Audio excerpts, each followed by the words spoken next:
Hey guys, thanks so much for all the support. If you haven't subscribed to the channel yet, please feel free to do so. The first and the last time that I ever went to the Starbucks was with my friend Nate.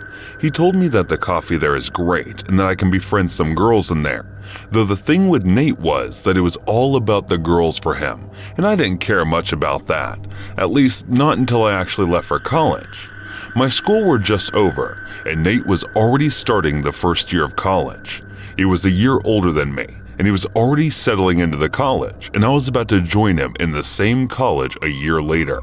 And Nate always told me, with girls, you want to be experienced as you can, because college is rough as an inexperienced person. And when I often asked him, isn't college for studies?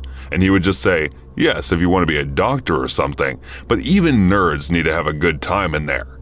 And even though every time he opened his mouth he sounded like an idiot, inside he was actually a very caring and generous man, and a great friend on top of that. To top it all off, he was an A student and have gotten into all Ivy League colleges but ignore them. He was a legend to us, and that is why I looked up to him. He was a great mentor regardless of that shallow image that he tried to show often. Our friendship was much more than I had with everyone who was in my class, so I hang out with Nate often. Nate was the kind of person you would think would be very communist on the edge, kind of the guy, but with all the things considered, he was very much into Starbucks, and it was the same Starbucks that he would go to every time. It was weird at first when I thought about it, and then I realized that it wasn't actually the coffee that he was interested in. As a matter of fact, it was the girl who made it. Nate was in love with this girl who worked at the Starbucks, and he often visited the place because of the girl. At first you wouldn't know that he was infatuated by her, but the frequent visits and the occasional blushing when she was around made it certain that Nate wasn't at the place for the sake of coffee. It was the first time that I saw Nate acting weird and underconfident. You wouldn't cross him as someone who would be this blushing and so quiet. It was out of ordinary for him to act in such a way. But it was Nate. He was obsessive in everything he did. And this felt like one of those occasions. Every single time we went to the Starbucks, he would line up and switch lines when she wasn't the one serving the coffee. Then one day when we were sitting, I said to Nate, "Come on, man, you have to ask her out. You're freaking Nate. You're the boss, man." And Nate looked at me as he wanted to get back the confidence that he was losing, and decided that he will ask the girl out. And he did. Her name was Natalie. And they were Nate and Natalie and looked so good together, but they were meant to be together. They were pretty much in love, and now that Nate had Natalie, he would spend much less time. Nate even thanked me when they got together as if I did everything. Nate and Natalie were going perfectly, and now we would hang out more in the Starbucks and get more and more free coffees. They were all good and tight, when one day, something happened that forever changed everything. It was the usual Friday night, and we were all at the Starbucks. Nate was sitting around, and Natalie was waiting for the shift to get over, and then from the front gate, the guy came in. His name was Michael. Michael was one of those quiet kids that always had a thing for Natalie. He came inside, and straight away came over to our table and said to Nate, "You're not good enough for Natalie. You'll never be. And you try, I will make sure you die." And then Nate said, "All right, man," and then shrugged him off. But that must have pissed off Michael, because the next thing he did was took the gun out and then shot Nate in his chest. There was nothing but silence. Nate's blood spattered across my face, and I was in shock of everything. And Nate was lying lifeless, and I was in complete trauma of losing my friend. And then that was the day that I last entered the Starbucks. There are still flashbacks of the incident that keep me awake in the night. I was 5 when this happened. I don't recall things in very details, but as I grew up, I realized that things were a lot scarier than I imagined them to be. The story started with my parents going out to the Walmart to shop for the new house they recently bought. They had heard the story before, but then it happened to them, and it was all too overwhelming for them. And my parents, I don't think, still have recovered from the trauma of what happened to them there. My parents were very young when they got married. My mother was 20 and my father 26. They had me a year later. My father got an offer from the better working place, but since my mother wasn't really working in that period, she agreed to moving to a new area. It was better for everyone. It was a new place, and new place brought in new adventures. The thing is, both of my parents were journalists, and they had a really good sense of everything. And parenting was something that they were really stoked about, because between them both, they thought that they could train me to be some prodigal genius the world was been waiting for ever since Einstein. So the first few years of my life were very crucial for them, and there is a slight remembrance of the fact that some of my toys were so technical and had some sort of mathematics involved in order to play with them. They said it was better for me. The more active my temporal lobe or something like that will be, the better I will be with education and stuff. And that is where the things got interesting. They were too psyched about making my life such perfection that it could be the one of a genius. They were too busy in creating things for me that made no sense to me as a child. And then the incident that made them understand that they were doing too much was when they realized that they messed up the simple thing. They were doing a Walmart run for the new house, and they took me with them and decided to put me in the stroller and roam around the store to get the things they needed. And they said they will split in ways to cover more area and get done with the thing as soon as they can, because they had a really strict schedule for everything I did. They put everything on strict time for me. But the good thing was that I was unaware of whatever was going on during that period. My mother said, "You took care of him, I'm going to check the wood aisle." My father said, "I'm going to check out the bed."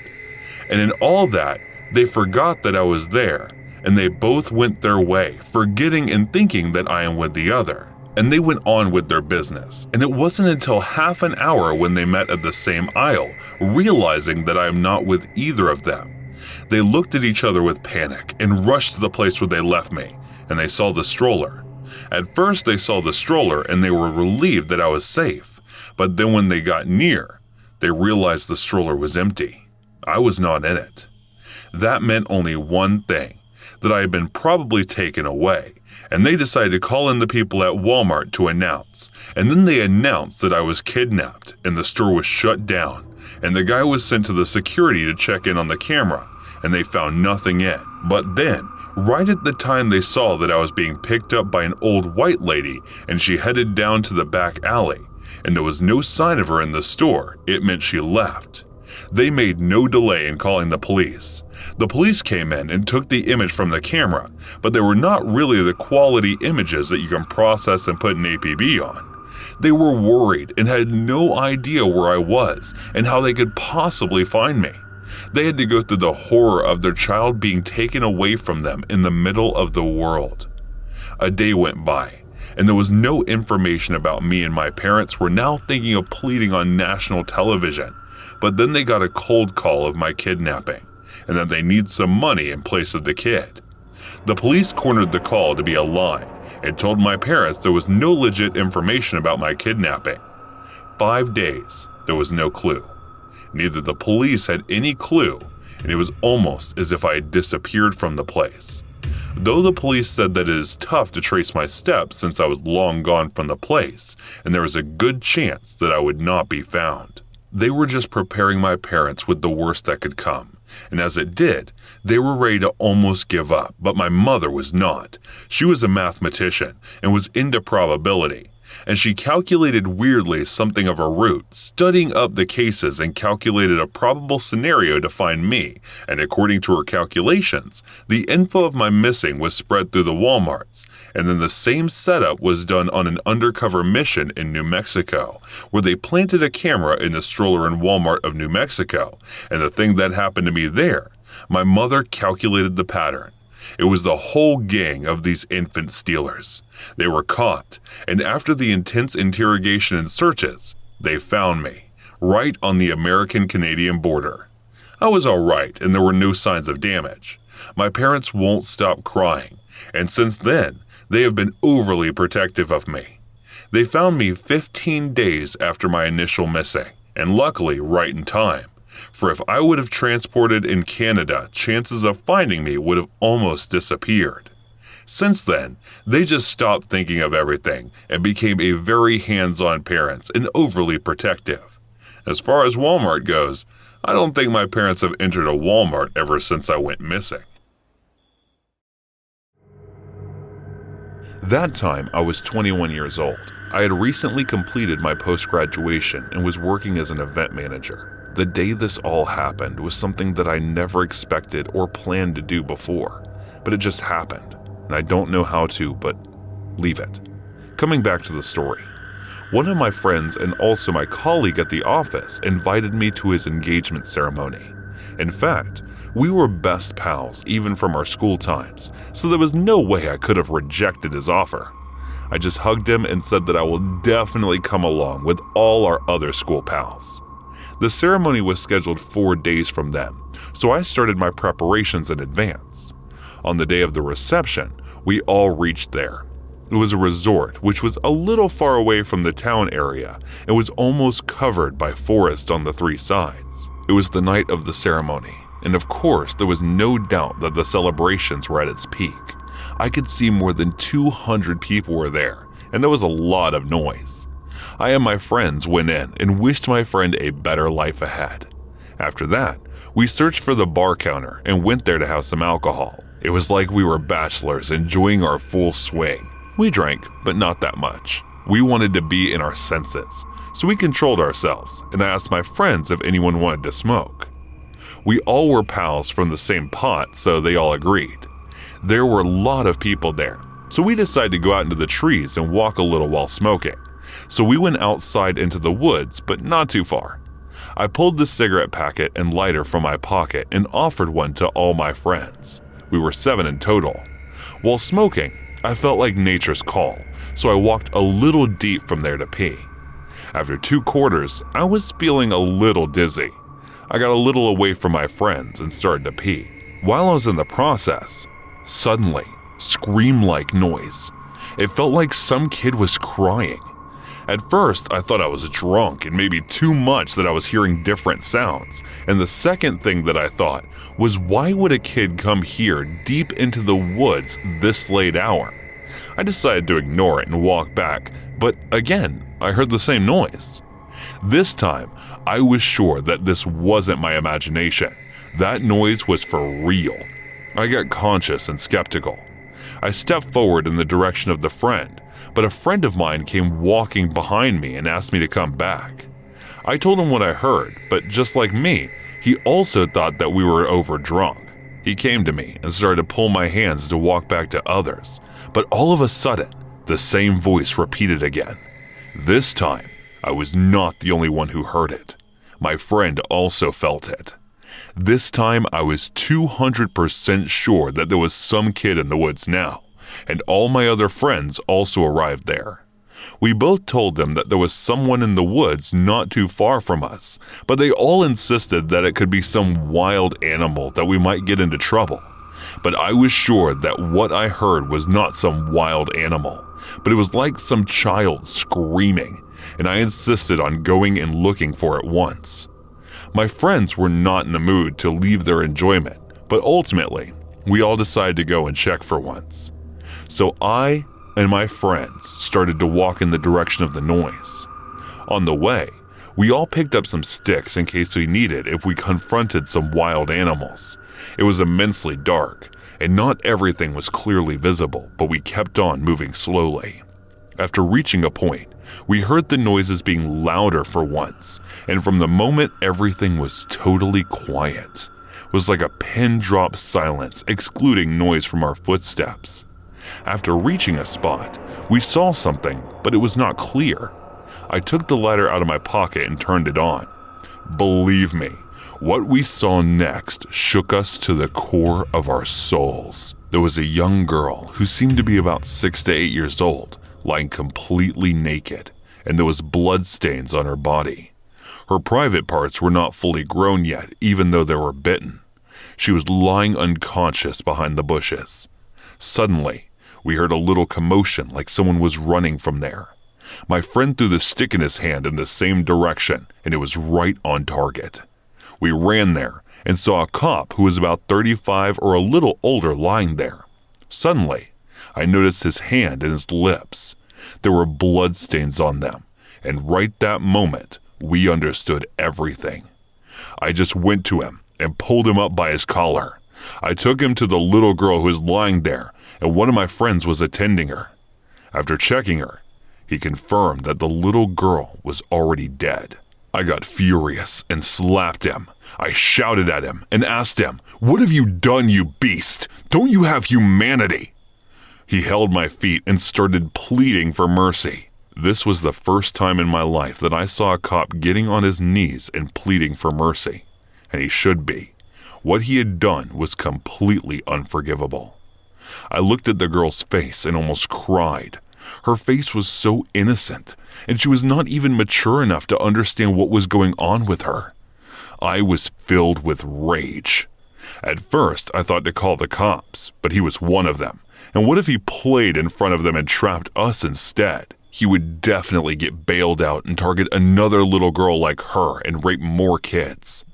All these thoughts started to increase my rage to its peak, and I don't know why, but I pulled the stick from my friend's hand and I slammed the beast's head. And this didn't end there. I kept on slamming him till my friends came and stopped me. They pulled me away from him and started shouting at me, "You've gone crazy. He's a cop. What if he died? We all would be behind bars," and blah, blah, and blah. They lectured me one after another, but I was not in the mood to listen to them. One of my friends went running to the cop and checked him. He was dead. I smiled and said he deserved that. My friends understood that there was no point in lecturing me now. The only option was to dispose of his body as soon as possible. One of my friends asked others to put some leaves and sticks on his body and burn him with the lighter, and he took me to the car and then drove me back to his apartment. I was totally in a different situation, and after reaching there, I don't know how, but I slept. The next day, I woke up and remembered all the incidents that happened tomorrow. Now, I was feeling scared. I knew I hit that cop badly enough to die. I called my friends and asked them about the situation and what happened after I left. They told me that they had disposed of his body and there was nothing to worry about now. They also asked me to destroy my SIM card and purchase a new one for safety in advance. I did what they asked me to. The next day, some villagers who were roaming into the woods found the body of the girl and the cop, also who was already burnt, and called the cops. They took his statement about what they saw and everything, and then took the bodies of the little girl and the cop for further testing. A few days later, the little girl's death was in the local news, but the title was something that we never expected. They gave the title that "How a Cop Lost His Life Trying to Protect a Minor Girl from Being Raped." We were shocked that the real villain of the story was being seen as a hero, but there was nothing we could have done. You all can call me a murderer, but to this date, I don't feel any regret for what I did. He really deserved that, and he paid for what he did. Now everything is up to you all. You decide on your own what I did was right or not. Hey y'all, my name is Troy, and I live with my wife and daughter in the gently neighborhood of New Orleans. Both me and my wife are Creole, and we're really proud of that. We have a rich and diverse heritage that we can both trace back for generations. When he was born, both were raised in New Orleans. It's our home, and neither of us would rather live anywhere else in the world. But although the city is nicknamed the Big Easy, living here has been anything but, from the heat and humidity to the gators and hurricanes. I think the sense of community down here has been forged out of suffering. And back in 2005, when we were hit by Hurricane Katrina, boy, did we suffer. So back in 2005, my family was living in this sturdy red brick 2-story here in Gently. I guess it's my fault that we went through what we did, because even after we got the hurricane warnings, I decided to keep us there. I mean, we had it for at least 4 or 5 years that time and never once had it flooded before. No matter how crazy the storms got. On top of that, the roof had almost an inch of waterproof plywood underneath it, and I laid all the shingle with my own 2 hands. I was proud of my work, to put a lot of time into it. Maybe it was my pride getting in the way, but I reckon we'd be alright. And at first, we were alright. My wife and I figured it was just another regular old hurricane, if you can call them that. But then we got the news that the levees had broken. And only then did we realize just what we were in for. The water came in fast, real fast. It flowed down the street we lived on like a river and leaked into our house wherever it could. I've grabbed all kinds of things we didn't want to lose from the ground floor and then headed upstairs to safety. Somehow, I got it into my head that they would just stop there. But I remember how scared my wife got as the water started climbing up the stairs step by step. We watched them disappear one by one until not long after, it was soaking into the carpet right there on the second floor. The house had never flooded before, not even once. And then there we were feeling like we had no more than an hour before the entire place would be underwater. Our daughter was really young at the time, only just out of diapers. She can imagine how scared we were and how her crying made everything so much tenser. That's when all the power went out. Me and my wife saw this big flash of light outside, along with hearing these scary sounding sparks from outside, but it wasn't lightning. It was from the transformer down the block as it shorted out and gave up. After that, we were in darkness. I was hauling as many of my valuables and essentials as I could into the attic of her house, while my wife tried to keep the baby calm. She was hushing her singing her little songs, but the baby was wailing something fierce. She knew something was badly wrong, and she wasn't too proud to show it. But the tide was up to our waist on the second floor. We were all really starting to panic, but suddenly, it just sort of stopped. We weren't sure it had at first. I just figured it hadn't slowed down but was still rising. But sure enough, it had a swear. I could have danced for joy. Sure, almost the whole house was ruined, but as long as the water stayed just there, we wouldn't drown. And to me, that was something worth celebrating. It was about midnight when this water stopped rising and we were in total darkness, only able to see by flashlight. Our bedroom had a balcony on it, so I headed out there to get a look at the street outside. It was like a river out there. Just all this rushing water flowing down the streets, and it was filthy. They had this oily black layer on the surface, and trash was everywhere. All kinds of things floated past me. Anything that could float out of people's houses was just bobbing on the surface. It was a vision of utter destruction.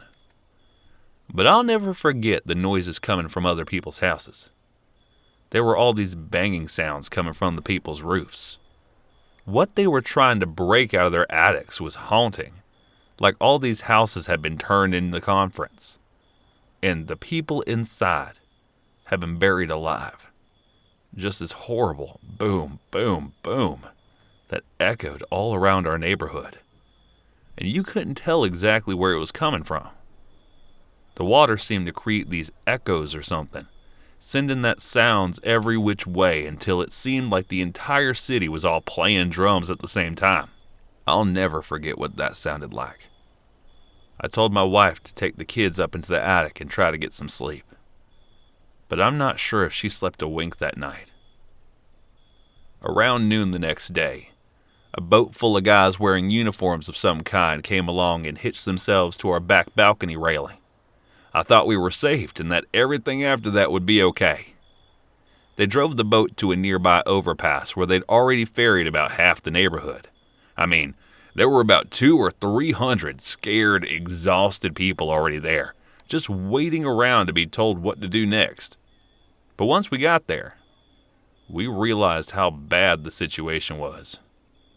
Nobody had no food with them, no water or bedding either. But we all just guessed that someone would come along with the supplies we needed. There was no way the government was just going to leave us there to die, right? Makes me angry just writing that, knowing what I do now. But they did. They just left us there to rot.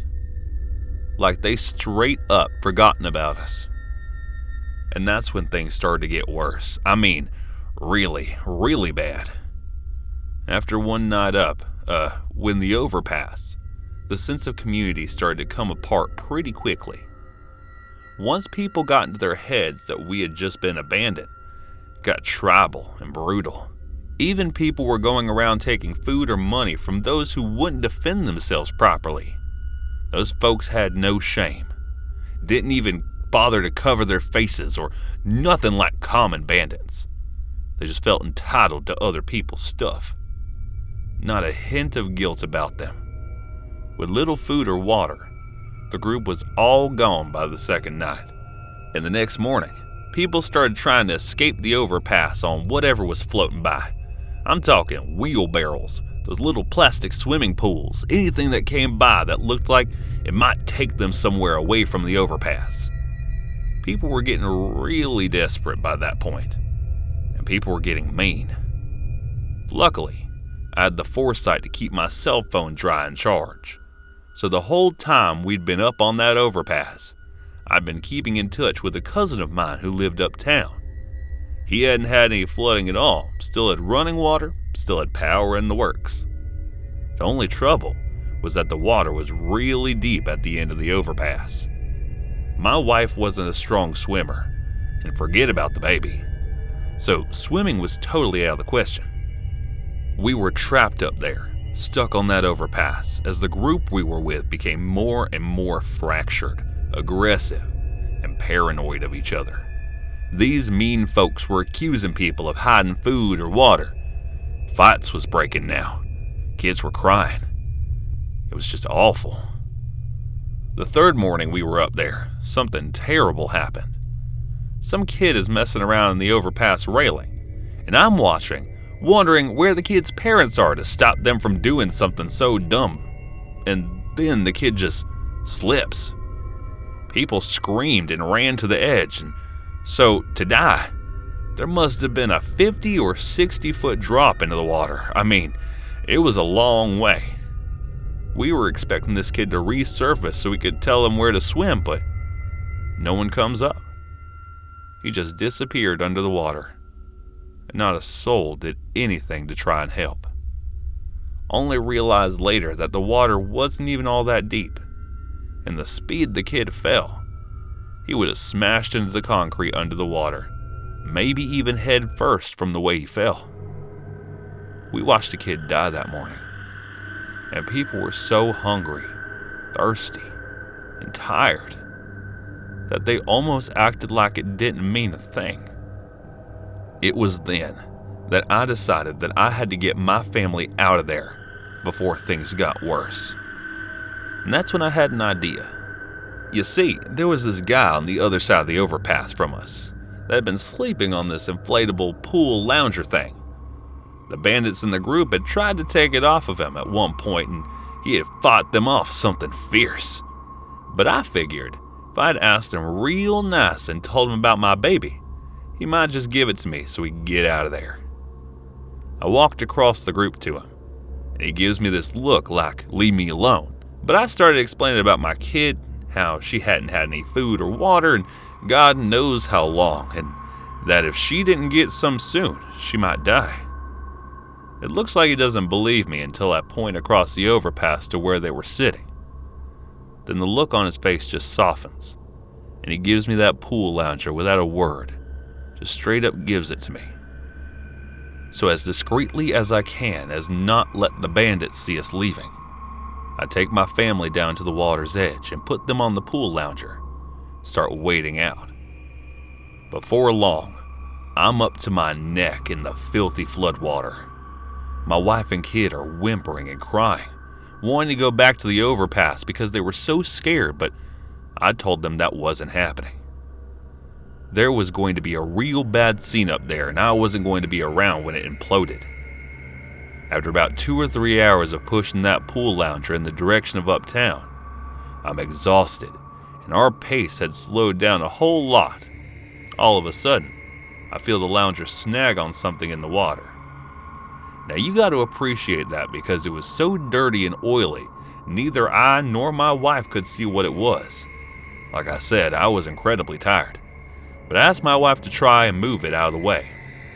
But when she does, the thing rolls over in the water, and we actually see what it is. It was a dead guy. This old dude probably couldn't swim so well, and he looked absolutely horrified. His eyes were all milky white. His mouth was wide open and full of water, and his face was all swollen and purple. I mean, he looked like a straight-up monster.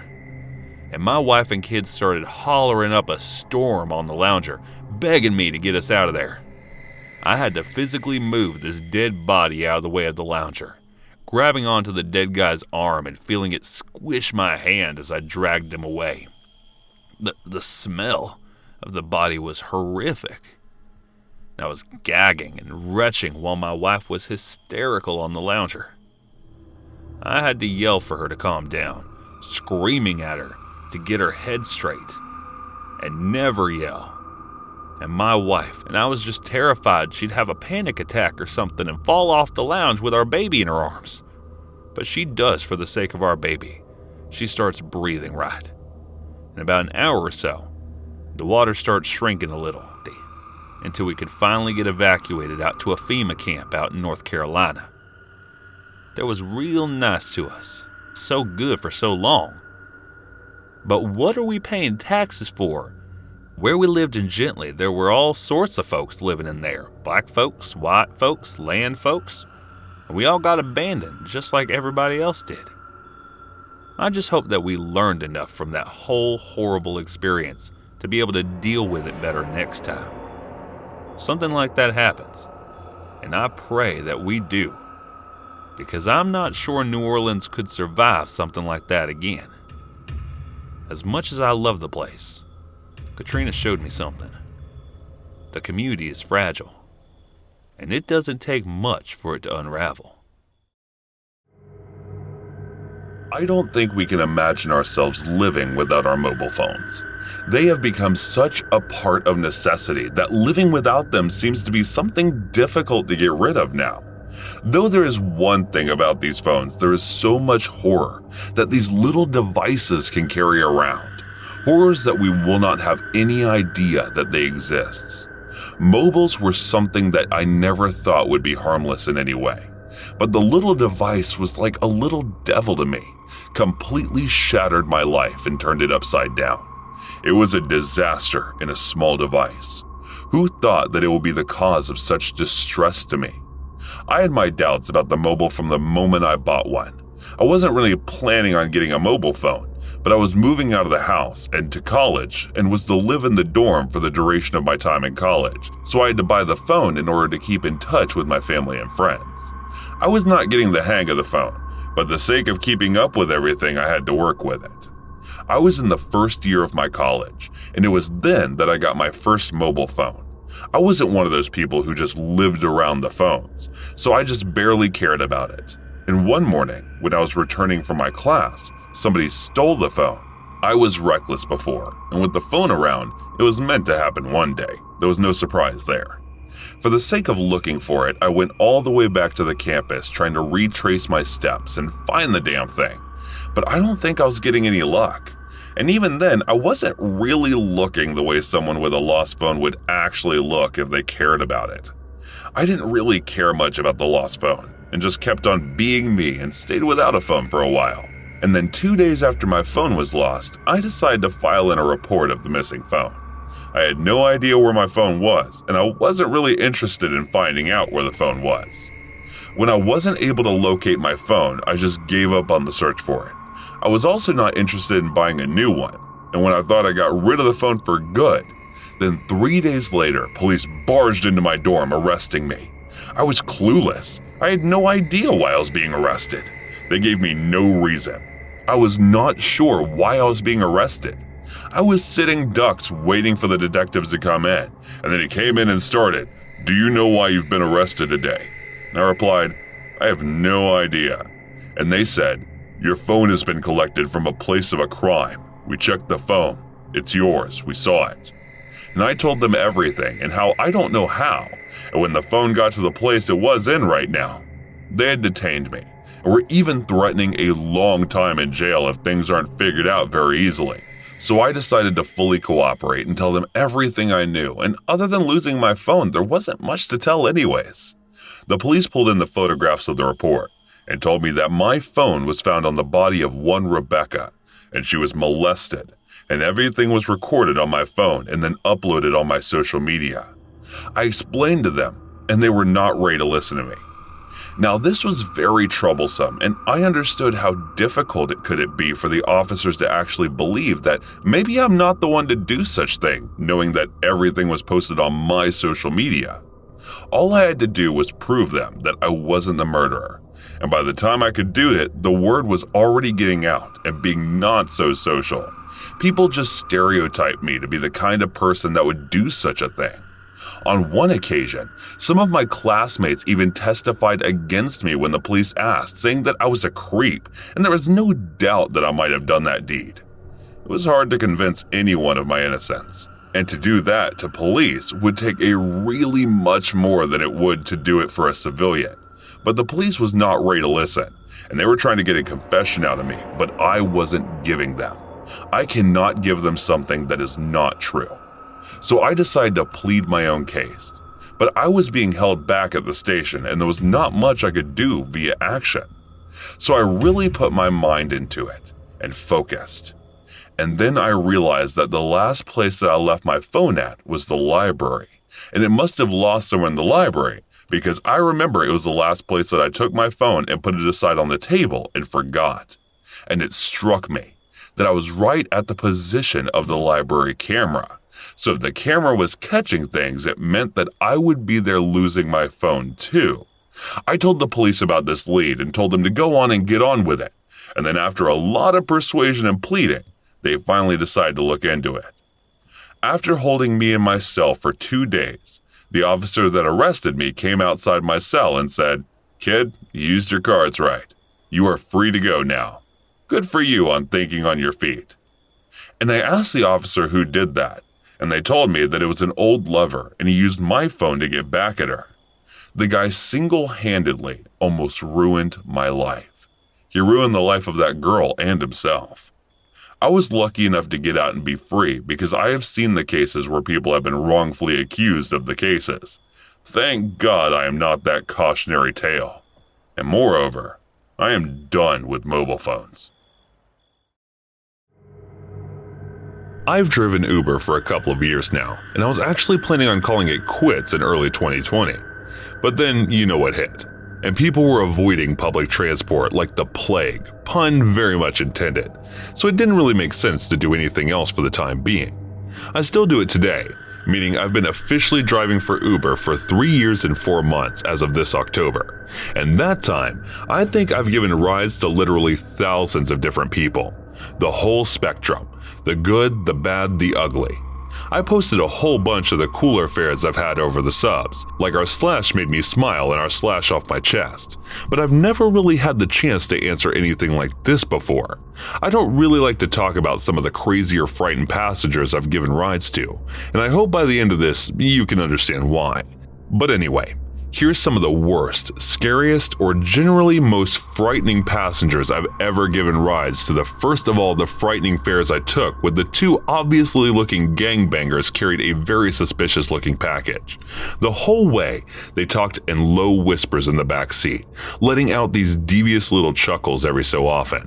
I couldn't quite hear what they were saying, but at one point, I made the mistake of making eye contact with one of them in the back seat.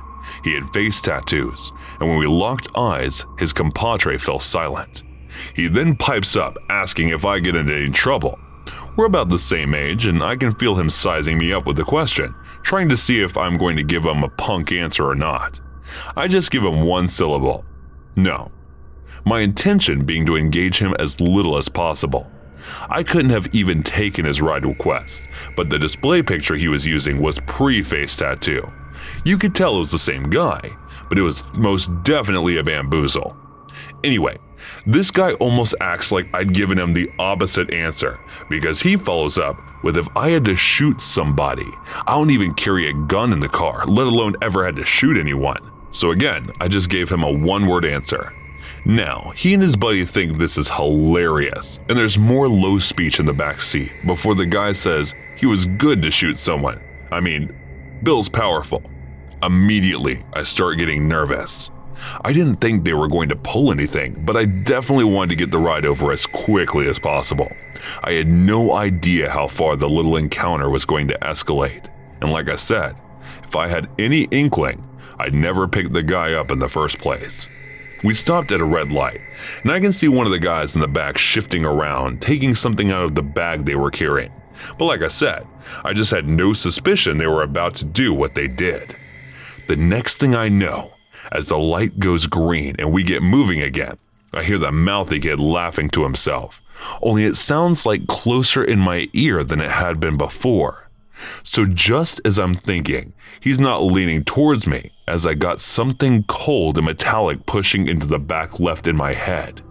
I knew what it was almost immediately. I didn't need to hear the hammer being cocked to know. Then, I'm not sure if this is exactly what he said, but it's in the gist of it. He said, "If I shot you right now, the speed you think we'd die to." I honestly couldn't tell you how long it took me to come up with an answer. Could have been seconds, but I swear it felt like a whole couple of minutes, just sitting there, weirdly calm, thinking I might die tonight. Yeah, my heart was pounding when this weird kind of survival instinct took over, and I just thought, screw you guys. If I go, we all go. Like I said, I didn't answer at first because my first reaction was to put my foot down. By the time the speedometer read 50, I just said, yep, at the speed. There's no way he'd survive. I felt the gun still pressed into the back of my head for a few seconds as they laughed, and the guy in the back seat only took it away when I ran a red light. Both of them thought this was equally hilarious, but I think the mouthy guy dropped his poker face for a second when he was like, chill, was just a joke, homie. I kept our speed with a 50 until I pulled up outside the destination, still shaking as I parked up to let them out. Face tattoo guy had stashed the gun somewhere by then. He gave me some smug smile and said, "Stay out of trouble," or something equally obnoxious as he got out of the back seat. I didn't touch my phone for a minute or two as he and his buddy crossed the street and walked into a bodega. Then, the second he was at the site, I called the cops. That's the thing that always gets me about this incident. Like, what did he think I was going to do after he shoved a gun to my head? Drive off and carry on with my night? The cops are on the scene in more than a couple of minutes. I didn't even recognize them at first. I just saw two more guys with guns jump out of what turned out to be an undercover car. And it wasn't until I spotted the badges around their necks that I realized they were cops. They were smart too. They didn't just burst in and try to grab the guy. They waited until we walked out, both hands full of whatever snack and Slurpee he bought. They got him into cuffs without so much as shots fired. Some may call me a snitch. I call them idiots, because it's one thing to have those gangbanger dillweeds shooting and killing each other, but threatening civilians is something I won't stand for. I'm not some tough guy. I just hate bullies, as I always have. Now, the next one that springs to mind seems like it might have been more sad than anything. As I picked this lady up, she was in tears, clearly in a great deal of distress, so I tried to stay respectful, offering her a Kleenex, but otherwise kept the chat to a minimum. Then, about halfway through the ride, she gets a call. I didn't mean to eavesdrop, but you just can't help yourself, sometimes. You gotta turn the radio down so they can talk. There's literally nothing else going on noise-wise apart from the traffic outside. So as I'm listening to her speak, I gather that she's probably talking to her husband, or at least an ex-husband, and they just had some kind of argument. I'm not sure what about it definitely seemed like the husband was doing most of the talking, and the vast majority of her contributions were like, "No, Tom, you can't do that. Tom, I won't accept that." She's trying to talk sometimes, but he's cutting her off.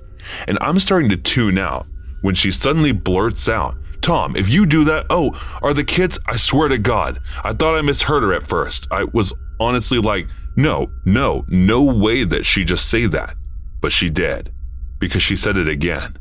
and whatever the argument was ended. She apparently wanted with that round.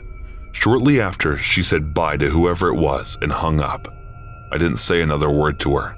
I was rigid, imagining what those words might entail. Then I remembered my eyes flickering to my Uber app, and I suddenly remembered where I was supposed to be taking her. It was Duane Reade, like the pharmacy chain. I didn't call the cops on her. I imagined her husband or whoever was on the phone had seen to that. But I did pull over, told her to get out, and promised to refund her money. She tried to make out like she'd already paid me, but as some of you may know, that's not the case. I canceled the fare, told her I wasn't moving the car until she got out, and after a brief standoff, she ended up walking. I don't know what kind of messed up situation she was in or if I could stop it, but I sure couldn't make it, so I wasn't a part of it.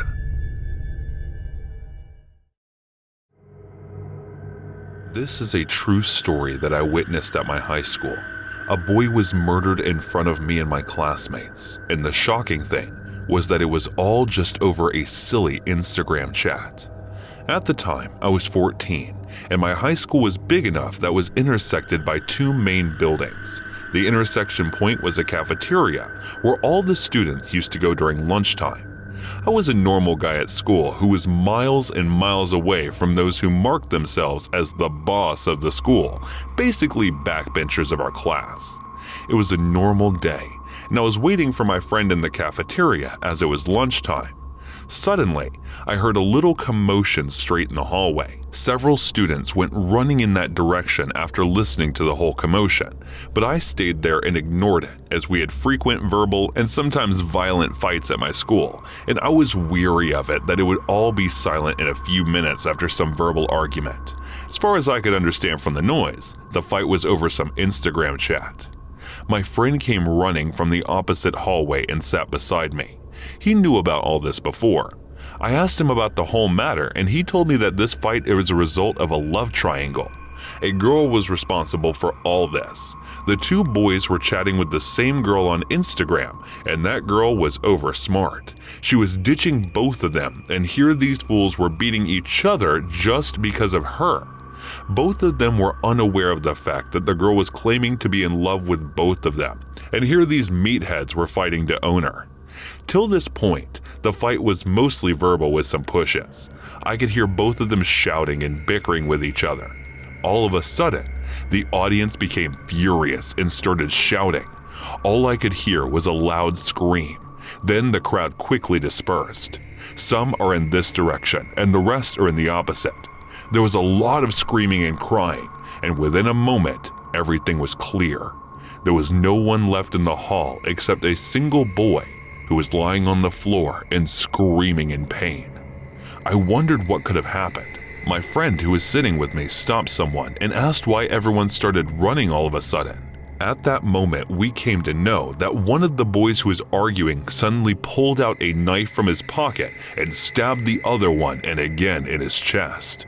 We both were shocked to know that what we were assuming to be a verbal argument turned out to be a violent one. We stood up from the chair and ran to see the scene. We saw the boy lying on the floor, and there were stab wounds on his abdomen area, chest, and near the neck area also. Until we reached there were bloodstains all over his body and the walls also. What I believe was the most horrible was the pool of blood around that boy, which covered the floor as well. We both were scared after watching blood all over there. We knew he was losing too much blood and needed instant help, but it was like we were frozen in that particular spot, and no matter how hard we tried, we couldn't move a foot. Fortunately, some teachers came running for his help and called the ambulance, but till now, he was almost non-responsive. Other than the initial screamings, there was no sound coming from him now. He needed urgent treatment, and it seemed like the ambulance was taking an eternity to arrive. After about half an hour, they finally arrived, and the boy was taken for emergency treatment. Afterward, the cop also came.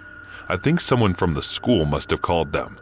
The boy who did all this was hiding on the terrace, but he was held by the cops for juvenile detention. The next day, I got the news from my friend that the boy who was stabbed died.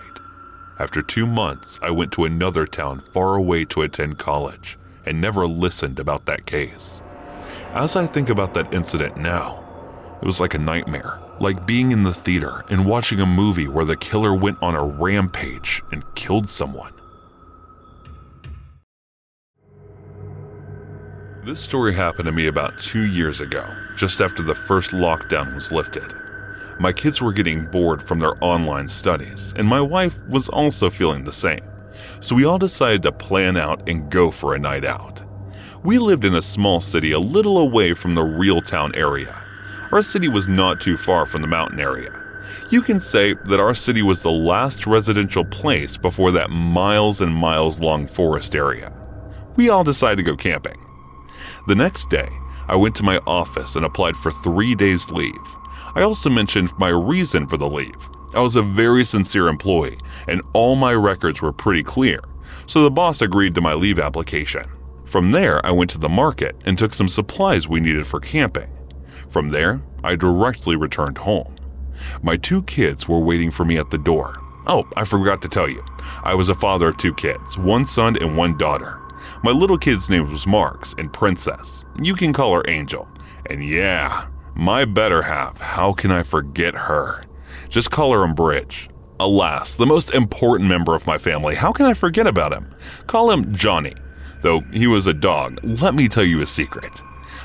You don't want to get crushed beneath my wife's sandals when never call him a dog in front of her. We planned everything and decided to go the next evening. As planned, I returned from my office early that day. My kids were already ready, and so was my wife. It was me who was late. My wife looked at me with her mesmerizing eyes, but the look in her eyes was not for love. I understood and ran into my room. I changed and came back to her within a few minutes. They had already placed everything into the car. The last thing that was left to say, "Let's go." We shouted and hence started our trip. It was already dark until then.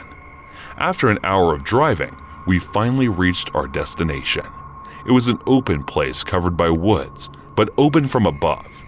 I selected this place so I could watch the moonlight clearly during the night. No better view could be found if we talk about camping. We climbed down from the car and pitched a tent in a spot just where we could get a proper moon view. We also pitched our kids' tents on our right side and one special tent for our special Johnny to our left. Meanwhile, my kid and my princess were playing with Johnny. I gathered some sticks from the nearby area and placed a bonfire to prepare our dinner. We had some dry fish which I purchased from a local market store, so we cooked it and had our dinner. After that, we enjoyed our time there, singing and dancing, especially Marks and Angel. Around 11:30 p.m., we decided to call it off for the night and went to our respective tents to sleep. I was always awake later than my family, and this night was no different. During the middle of the night, at the time of this event, I was sitting inside my tent, looking at the moon from the little open hole in our tent roof. Suddenly, my dog started to bark relentlessly. While it didn't cause much alarm, as it's not completely out of the ordinary for him, he was disturbing my wife and kids, so I hopped out of the tent to silence him. My kids were not much older, so they couldn't get scared too. I reacted to his bark a bit more quickly than usual. I made it to him within just 4 to 5 seconds. I shouted at him and asked him to get silent, but he was continuously barking while looking in that particular direction. I then turned my sight in his direction to determine what he was upset by. I looked there and was shocked. I felt like I was frozen at that particular spot. I couldn't believe my eyes for a minute. Directly in front of me, standing by the fire pit more than 10 feet away, a bear raised his head to make eye contact with me. I got scared and started loudly calling my deep sleeper wife's name again and again.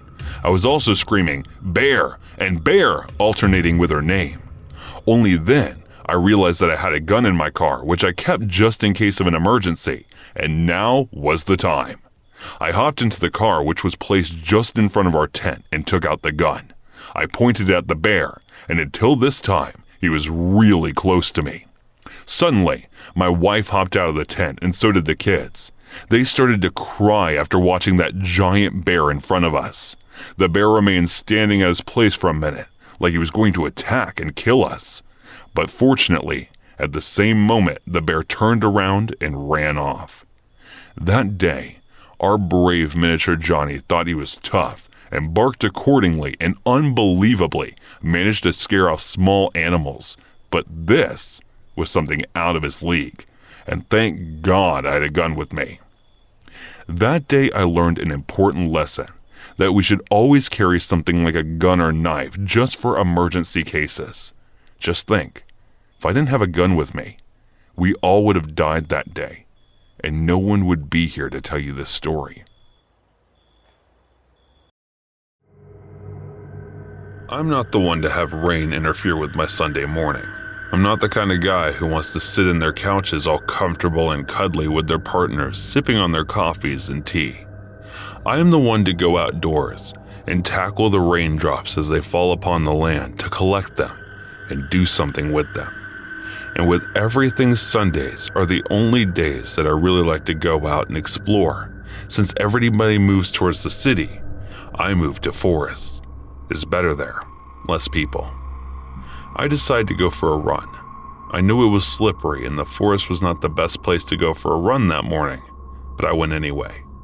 I was a hard head, and that was one of the things that worked for me during my forest runs, and I enjoyed them, and it was pretty cool.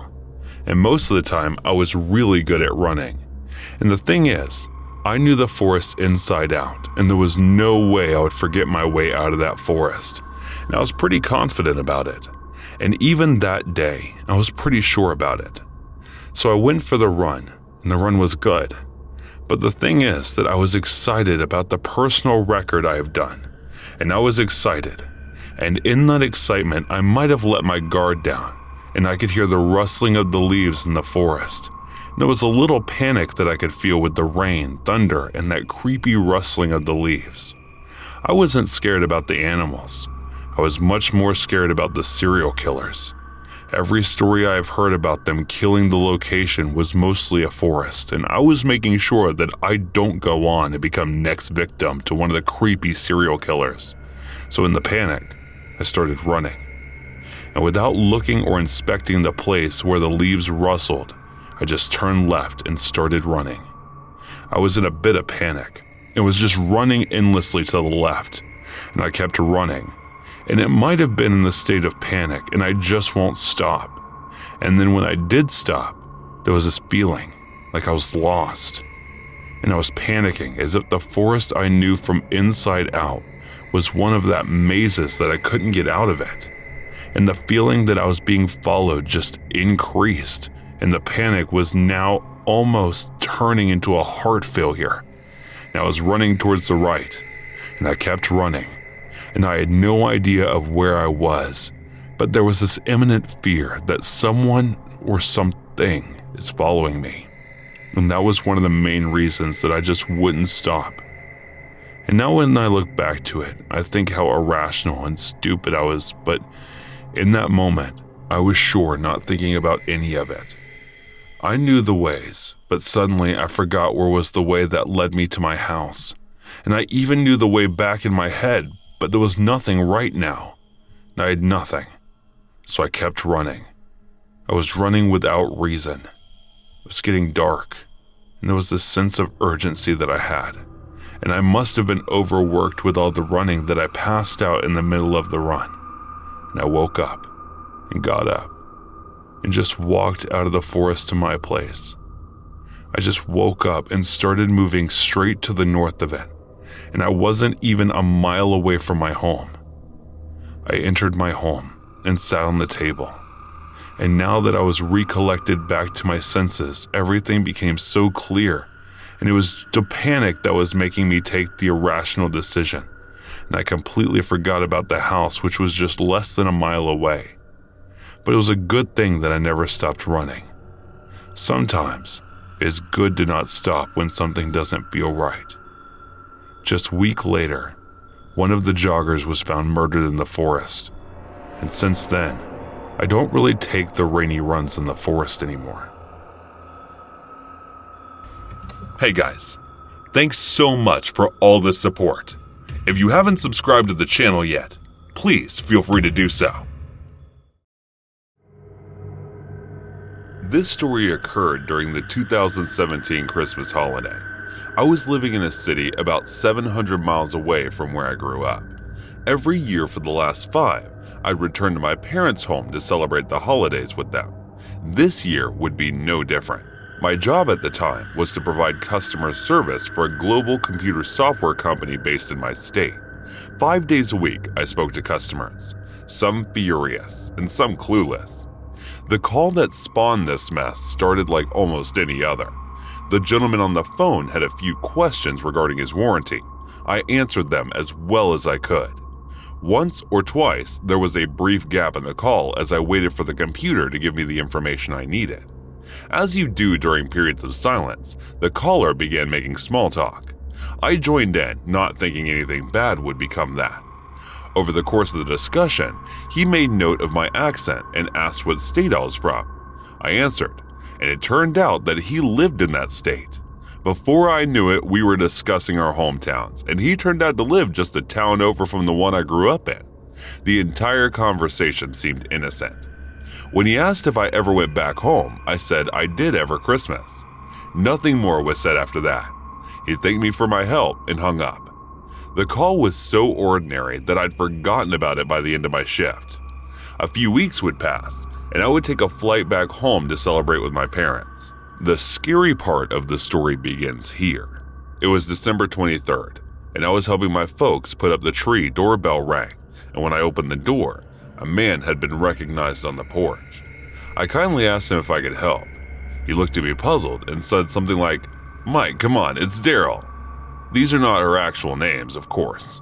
When I talked to you on the phone, we made plans to hang out. Honestly, I had no idea what this man was talking about. He reminded me, and the discussion slowly came back to me. I did remember some vague talk about us possibly getting together, but no vital information had been shared. I was trying to be nice with you to do strangers with common connections and never had any intention of meeting the guy. Most men understand this silly game, but he obviously didn't. He had me backed into a corner, and I didn't want to be rude, so I made up a story about being needed around the house. This wasn't a complete lie. I suggested we could possibly meet up the next day and ask for his phone number. The answer seemed to please him, and he laughed. I'm ashamed to admit it took me a few hours for the oddity of the situation to hit me. First and foremost, how in God's name did he get my parents' address? I knew for a fact I never gave it to him. I'm still not sure how he got my last name. The creepiness of the situation made me shiver. Now I found myself at a crossroad. Did I call him and ask how he found me? Or do I just ghost him and hope I didn't hear from him again? After a long night of tossing and turning, I chose the latter. Call me worse all you want, but I very much dislike confrontations. This path just sounded easier to me, and it's too bad it didn't work. Christmas Eve arrived, and I planned to spend it with my extended family. Things went well until my phone began to ring around 10:30 that evening. No one I knew would call me that late, so I thought answered with a bit of curt tone in my voice. And Daryl came at me with an attitude from the start. I'm the one that should be mad. We were supposed to go out tonight and you bailed on me. His tone set me off. I told him I never promised him anything, and he shouldn't assume someone would be free to drop everything on Christmas to meet up with a stranger. He began to talk, but I cut him off. I continued by asking how I got my personal information and told him I didn't appreciate him showing up unannounced. You told me your last name when we talked about hanging out. Don't you remember? I just looked up your parents' address in the phone book. I was at a loss for words. I still insist I never gave my last name, but somehow he got it. Him saying I did name even matter. There was no way I was going to let this dude gaslight me. I'd have enough of his games, and as calmly as possible, I told him to never contact me again and hung up. As far as I was concerned, it was over. Only after I calmed down that I began to wonder how he got my cell number. And this made me furious. So furious, I threw my phone against the wall as hard as I could in fury. And now that I think about it, it was probably the right idea. Christmas Day was spent with my parents and went by quite except for one creepy interruption. I'm not sure Daryl was involved, but it's highly likely. In the time we were sitting down for dinner, my parents' home phone rang. My mom answered it and said hello a number of times, but the caller didn't speak. My mom, being busy, shrugged her shoulders and hung up. My guard was up and considered the recent events. I figured it was Daryl trying to intimidate my family. Fortunately, I kept my family out of the business and they thought nothing of it. The subsequent incidents I was expecting never came, and the remainder of my time there went by smoothly. My last encounter with Dara was probably the creepiest of them all. The morning of the 27th was my final day in town. I was scheduled for an 11 a.m. flight. My dad and I were heading out at around 8, and I was standing next to the car to giving my mom one last hug. I happened to glance over my shoulder and caught sight of someone standing behind a tree. They were about 50 yards away, but I could tell it was Daryl. It shocked me, but I was able to hide it from my parents.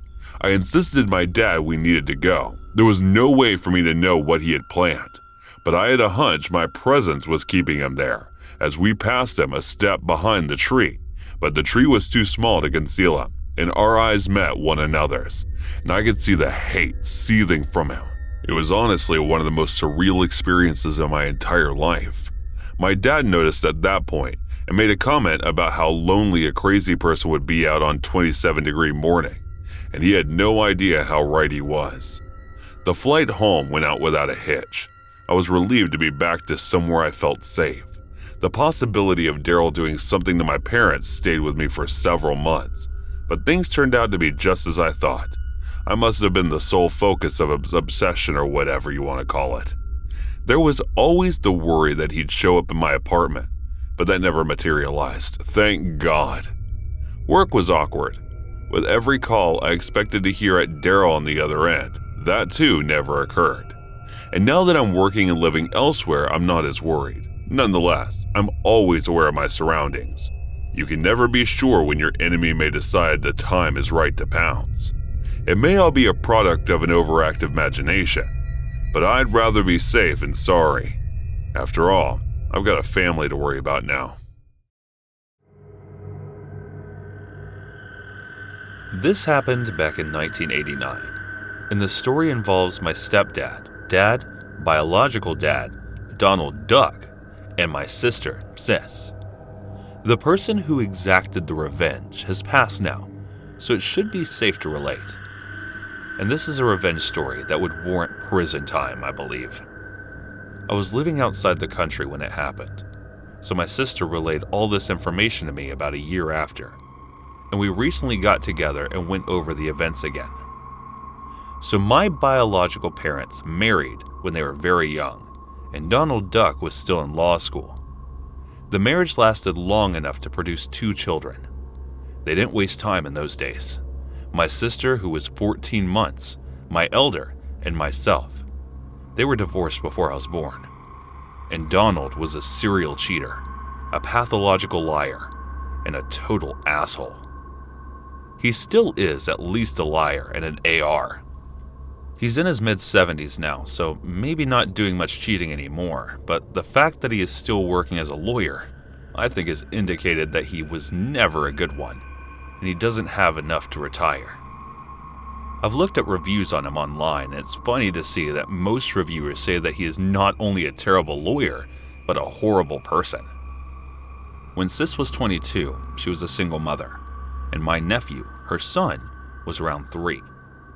Her company transferred her to another state, and she discovered that Donald Duck lived in a town near her new work location, and thought that he might be able to help her get out of bearings in a new place.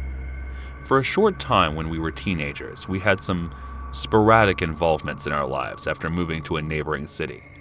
It was mostly him trying to impress us with how cool and rich he thought we should think he was. So though it has been a few years since she had seen him, it was not like they were strangers.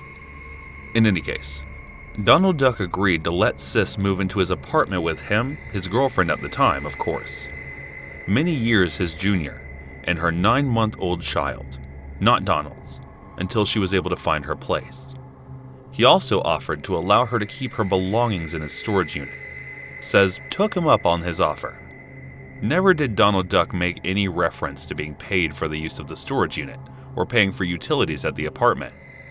Says stayed for 3 months and did her best to get out as quickly as she could. And as far as she could once, she became more familiar with the area. Living with him was hard. Did I mention he was an asshole? And her young son would find his pregnant lady porno mags around the apartment. This is pre-internet. Mr. Duck's young girlfriend was able to help with babysitting, something Sis paid her for. Eventually, she got her apartment. But all of her things, her son's toys, her furniture, household items, and everything. But her bed was still in the storage unit. So she called him to figure out how she could get her things back. But he seemed to want to hang on to them for some reason. He said, "You are my girlfriend's money for babysitting, and you can't get your things back until you pay her." She said, "Have you talked to her?" "I've paid her everything I owed her." He put down the phone and talked to his girlfriend, and she confirmed that she had been paid. And then he said, "Well, you owe 1/3 of the utilities for the time you were here." She reminded them that he had never said anything about that. So he got a little heated, and she was feeling desperate and angry. She then shouted an accusation of something he did to her when she was very young, which is a different story. And he responded, "Have you ever told anyone that?" "No," she said. "If you ever do, I will break your neck," he said. And the conversation ended there. She had given up and thought she would never see her things again. When about 20 minutes later, she got a call from an acquaintance who had gone on 1 or 2 dates with Donald before she met my sister. She told Sis that Mr. Duck just called her, asking if Sis had ever told her anything he might have done to Sis, hinting at the accusation Sis had made since I had never told anyone, and the acquaintance told Donald as much Sis later calls my stepdad, whom we have always is considered to be our dad. And he was the only father we knew growing up, as he was in the picture before we were old enough to remember. He married my mom when I was an infant, and my sister a toddler, and they were together for many years until my mom's death. The guy's had a lot of faults. He passed away in 2017, and we often felt better when he wasn't around. But he tried. It's not easy raising someone else's kids. He was our dad as far as we were concerned, and he'd legally adopted us. He had a lot of issues, but he hated to see anyone being taken advantage of if they were in a weaker position. In other words, he hated a bully, and Donald Duck was being a bully. When I was in the 1st grade, I rode a school bus with middle and high school students. There were a couple of kids who would bully me, and when he found out, he confronted the bullies and dads, and it ended. Another time, I was in 3rd grade and driving somewhere with him in his pickup around town, and he saw 2 young teenagers destroying a bicycle that he assumed they had stolen. He stopped and confronted them with his big framing hammer. Years later, he broke my mom out of a mental institution by threatening the director or some doctor, I'm not sure, with that same hammer. Yes, we were a fun family. Anyway, when Sis called him explaining that Donald Duck was holding all of her possessions hostage, she didn't know what to do. He told her that he knew several crisps who would be happy to rough him up and wouldn't even want to be paid. They would just do it for the fun. He was very bothered that Donald was keeping his grandson's things from him and wanted to hurt Mr. Duck. But Sis declined his offer. Then he asked her, what is the thing he values most in the world? His car. She said his car at that point was a Porsche. He had purchased new just a few years before. It wasn't quite the absolute entry-level model, but pretty close. Of course, he had all kinds of arguments about why it was better than more expensive ones, and obviously it was red. Dad was trying to come up with a way to not only get revenge, but to scare Mr. Duck enough to force him to give Sis back her things. She said she was fine with whatever he wanted to do if it got her belongings back, but wanted to make sure none of it could be traced back to her. So nothing happened until about a month later, and Donald Duck called Sis out of the blue as if nothing had happened and asked, "Hey, When would you like to come get your things? How about this Saturday? He had some change of heart that is unexplained to this day. So she said, sure. She didn't trust him. So she didn't want to go alone. She was able to get a male friend to go with her, and she got a U-Haul, picked up her stuff, and got out. That very same evening, she tried several times to call Dad to let him know that she got her things back, and all was well. No need for any drastic measures. But it was too late. The wheels had been set in motion. He never answered the phone. Remember, these are pre-cell phone days, so when you're not at home, you don't answer. Sis called Mom, who was living separately from Dad for a time. It's complicated, and told her she couldn't reach Dad. Mom said Dad was sick, and that's probably why he wasn't answering his phone. But then at 10:30 p.m., Sis got a call from Donald's girlfriend who asked her, "What are you doing?" "I'm at home in bed. Why?" She said someone just blew up Donald's car. My sister's heart dropped. She knew who did it. The police asked Donald who would want to do this to him, and he says his name. So she now becomes suspect number 1. Sis asked their girlfriend if Donald was scared, and girlfriend said yes. They were spending the night in a hotel. Fortunately, the call from my girlfriend to Sis, just a few minutes after the explosion, gave us her alibi. Sis lived over 30 minutes away and couldn't have answered her home phone if she had been the one to ignite the bomb. But the bomb did its job well. It had turned the Porsche into an unrecognizable wreck, took out the adjacent car, and destroyed many feet of the carport above both cars. I'm guessing the tank in a Porsche was nearly full. Just after Sis got off the phone, she called Mom telling her that someone blew up Mr. Duck's car, and she thinks it was Dad. While she was on the phone with Mom, another call came in, and it was Dad. He said mysteriously, "There's a box outside your door. Bring it in. You never talked to me tonight."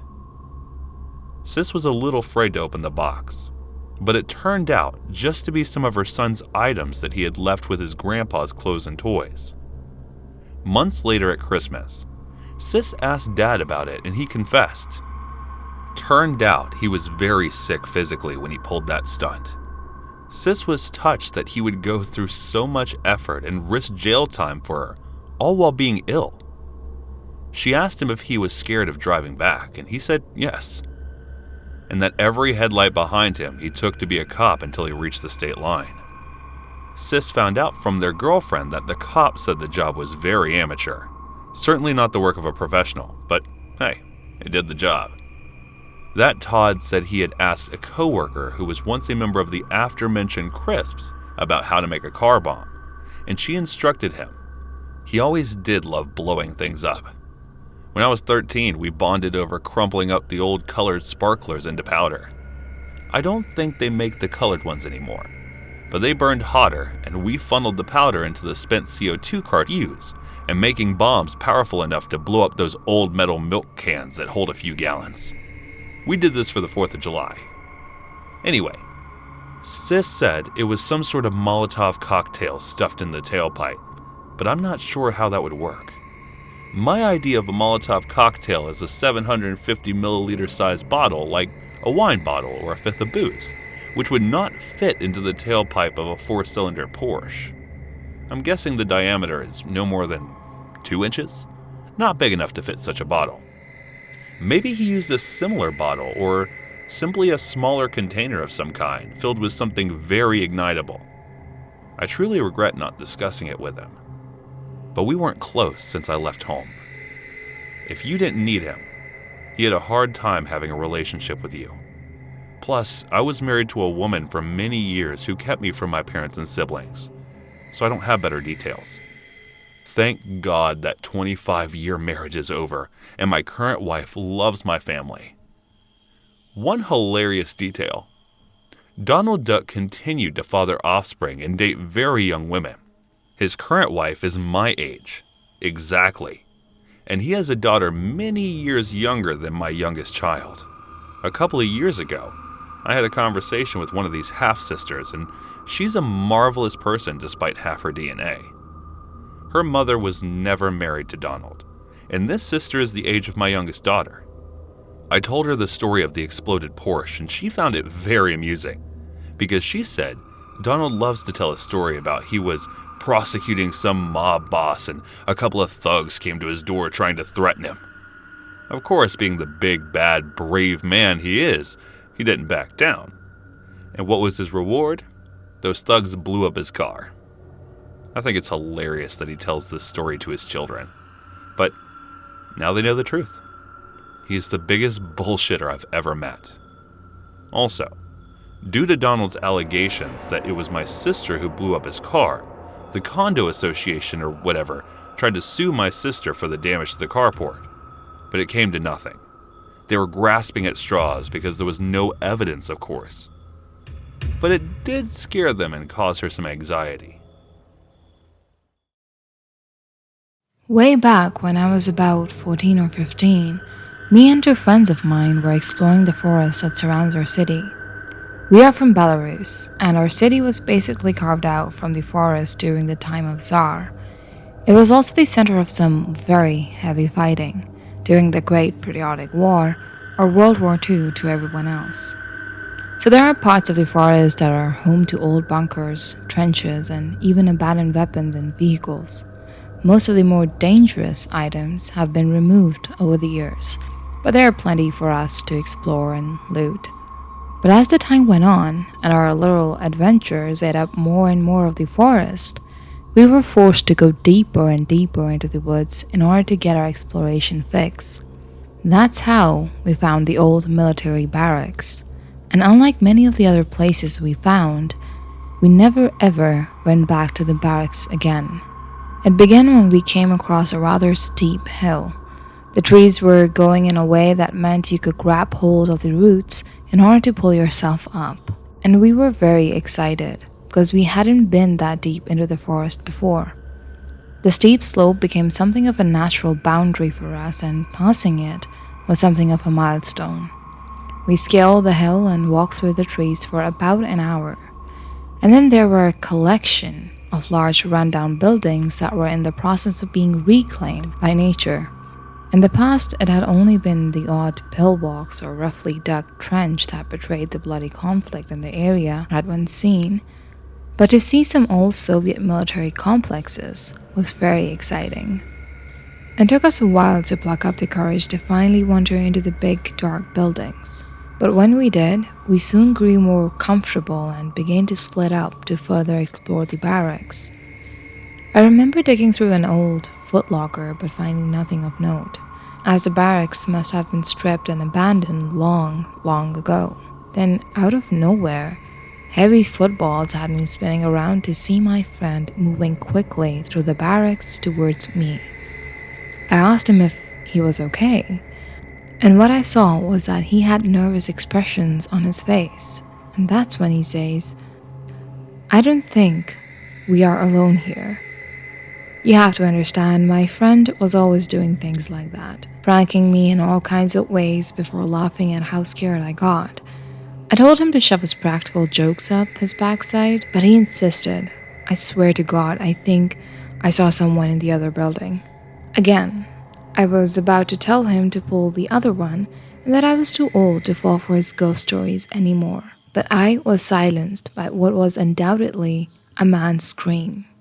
It was loud, very loud, and it was close to a scream that sounded more like one of a terror one than one of pain. And the sound of it caused all the hairs on our necks and arms to raise before we ran out of the barracks and through the woods. I've never ran like that, and I have never run like that since. It amazes me how strong and how much stamina the body gets when fear enters the equation. That and how haphazardly we treated things that we had much respect for previously as the big hill before we had treated it with reverence. But in fear we practically slid down the thing in seconds, getting scratched by roots and covered in dirt in the process. We had no idea if whoever screamed was following us, but we were also in no mood to look back and find out. We didn't actually stop running until we could see the buildings of our city again. and even then I almost vomited from all the exertion.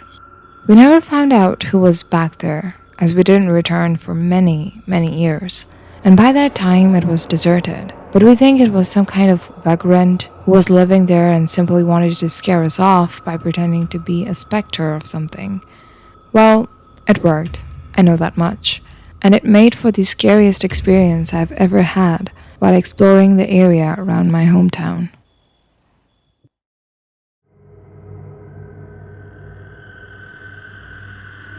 At around 5:15 a.m. on the morning of July 6, 1997, a Starbucks employee arrived at work to open up the Wisconsin Avenue Northwest branch of the world-famous coffee company.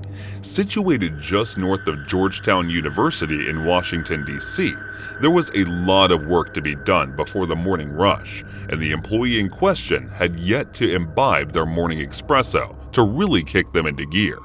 So by their own admission, they were pretty groggy by the time they headed out back to one of the freezer units, intending to fetch some of the breakfast pastries that will go on sale that morning.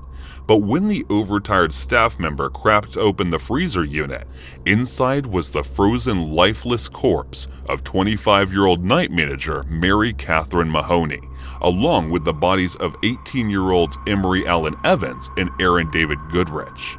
Although they weren't always on the safe shift pattern, the employees knew his slain coworkers well, and the horror of witnessing their frozen, discolored cadavers was almost too much to bear. They raced out of the Starbucks and flagged down a bus driver who was only just beginning his morning route, and given how they could have called 911 from the on-site telephone, running to find the comfort of another living person is very telling of this person's distraught state of mind. Within 5 minutes of the initial 911 call, police were on the scene and taking stock of the situation. All 3 employees had obviously been herded into the rear freezer units before being shot execution style. But what initially confused the investigation was that not a single cent was missing from the Starbucks. If the motivation wasn't robbery, then it looked a lot like a brutally well-executed, targeted killing. But why on earth would someone ambush and murder 3 coffee shop employees during their routine night shift? What made the murders on the more shocking was that Georgetown had been traditionally a low-crime area of Washington, D.C., with local district council member Jack Evans saying to have a triple homicide anywhere in the District of Columbia is an unusual event. But to have a triple homicide in Georgetown is extraordinary, and this has never been a place where crime has been a problem. Over the course of that balmy July morning, scores of blue uniformed officials made their way to the scene to look for evidence outside the split-level brown brick store. Homicide detectives and forensic technicians alike poured over the scene for hours on end after the bodies were found, working inside and outside the building adorned with the familiar green and black logo. They dusted doors for fingerprints, searched the store, and took statements from local residents in the hopes of piecing together what had happened. But it was only when Mary Mahoney, his car was examined, that further evidence was found. Evidence which indicated that the murderers were no random attack. Inside the car was spotless. Safer would look like signs that Mahoney had recently spent time playing with a pet, a dirty tennis ball, a plastic chew toy, a dog's brush, and a red cow. The only possible indication that something had gone awry was a flat tire on the front passenger side of the car, evidence that her attacker had made provisions to prevent her from fleeing. Mary was special. A mother later said she had an enormous heart. She probably would have compassion for the person who killed her. When she moved to Washington several years prior, Mary would jog alone an hour before daybreak, never worrying about being assaulted or attacked. She adored animals, particularly horses, and even took in Mary Lou, her sister Molly's toothless black and white alley cat. She attended various New York colleges before graduating with honors from Towson State University near Baltimore, and was a loyal and active Democrat, and turning for Bill Clinton when he was first elected, and according to her mother, it was a managerial job at Starbucks that really excited Mary. She had been employed by the company for 2 years and enjoyed being the manager. She was often seen sweeping the sidewalk in front of the store and obviously took pride in her store. What she didn't enjoy, though, was disciplining employees, particularly one that Mary had recently dismissed for allegedly stealing several $100s. She struggled with the issue before having to fire him. Her mother said, and for a long time, this became homicide detectives' main theory regarding the Starbucks shooting. Despite their hard work and determination, they came up short at every turn, eventually turning to the television law enforcement institution that is America's Most Wanted. After picking the case up, America's Most Wanted stated a thorough recreation of the murders and detailed many of the theories that the police were toying with. They also advised the number of an anonymous hotline, pleading with those with any information to come forward.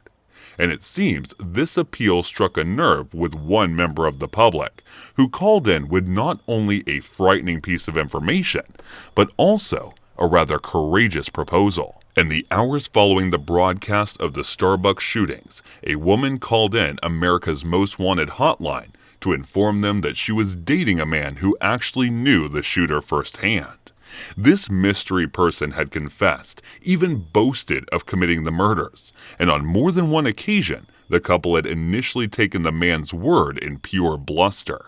But after seeing the Starbucks shooting edition of America's Most Wanted, it became apparent that he might just be telling the truth.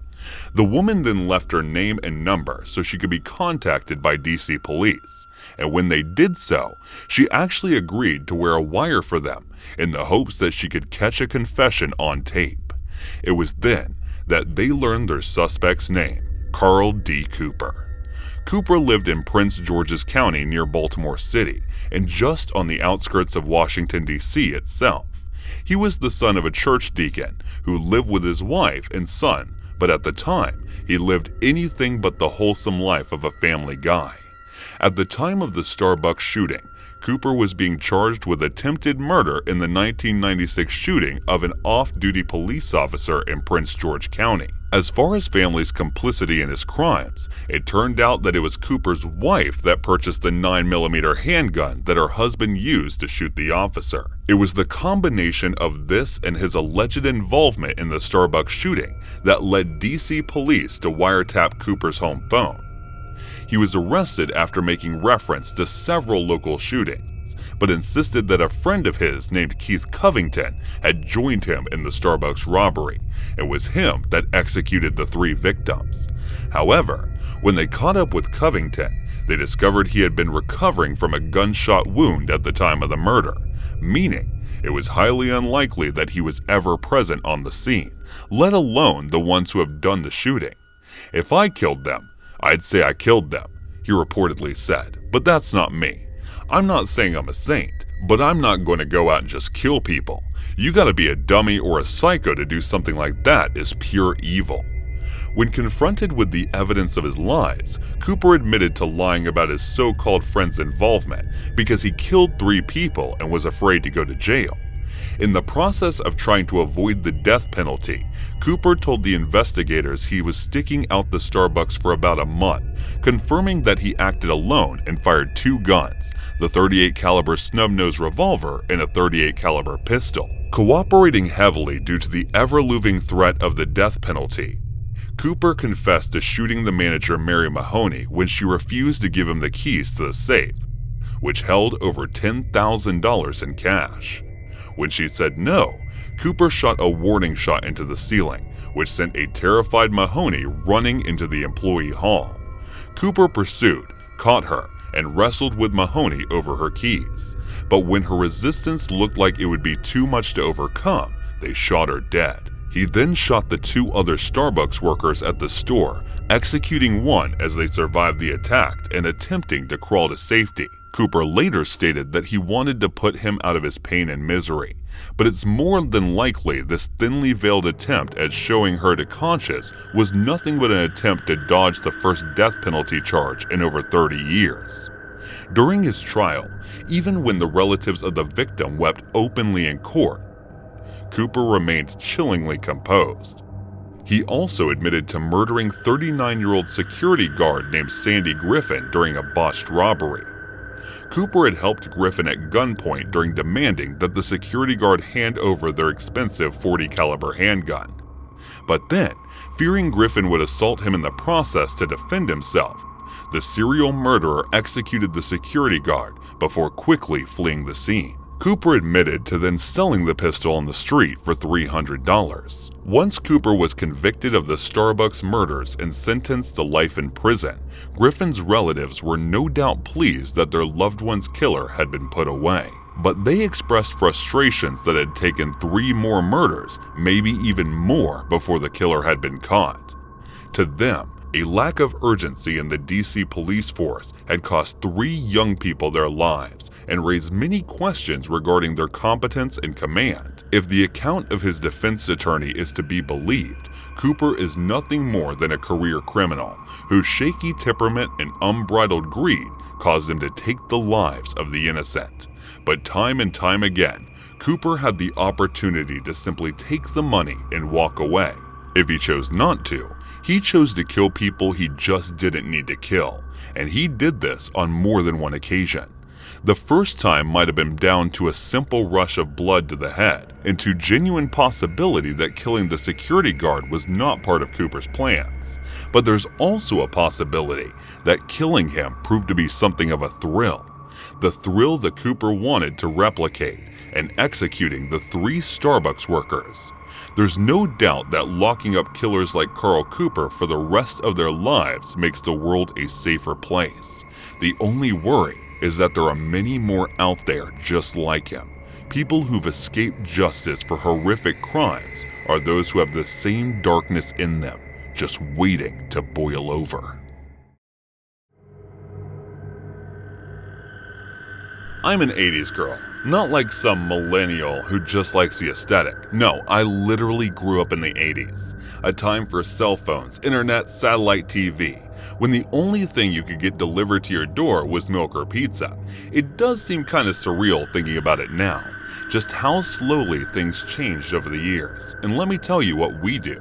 I wish we had some of the things we had back when I was a teenager. It sure would have saved me a lot of trouble from time to time. And this story is one of them. Until I'd saved up enough money for my own car, I'd have to walk to and from work whenever I couldn't wrangle myself up a ride. And that turned out to be most days. Then, this one night, I'm 18, and I'm making the regular walk back to my parents' house when the heavens decide to open up on me. Out of absolutely nowhere, to pure Noah's Ark level of rain that had me running for cover. I mean, don't get me wrong, some rain I'm good to walk in, but this was like I'm going to drown levels of rain. So I thought it was better just to take shelter and let it subside a little, but it didn't at all. If anything, it just got more intense. This older guy pulled up alongside me in his car to offer me a ride. God knows how he spotted me. I jumped in at the chance. I saw what was obviously a Bible just sitting there on the dash, and I bet anyone who would have done the same as me and accepted the ride without so much as a second thought. But it didn't take me long to realize I'd made a very, very bad decision. So I got to open the passenger side door of the guy's car. The handle creaks and groans, but doesn't respond right away. This prompts the guy to open up his own door, which seems to open the first time to tell me that he's been having problems with her for years and that I need to really pull. I do, and give the thing a good yank. Hearing a metallic screech, the door finally opens up so I can climb inside and out of the rain. He apologizes and tells me the doors are a real son of the gun. How it doesn't open from the inside and then the windows won't roll down either. He literally tells me this when it's too late to do anything about it. And although I'm not nearly ready to freak out or whatever, the fact that I'm technically trapped definitely made me feel less comfortable. But still, it politely asks me where I'm headed before we make a little small talk about how the rain hadn't been this bad in years. After a while, he began complimenting my uniform, my hair, and told me I looked like his late wife and that her spirit must have led him to help me get home.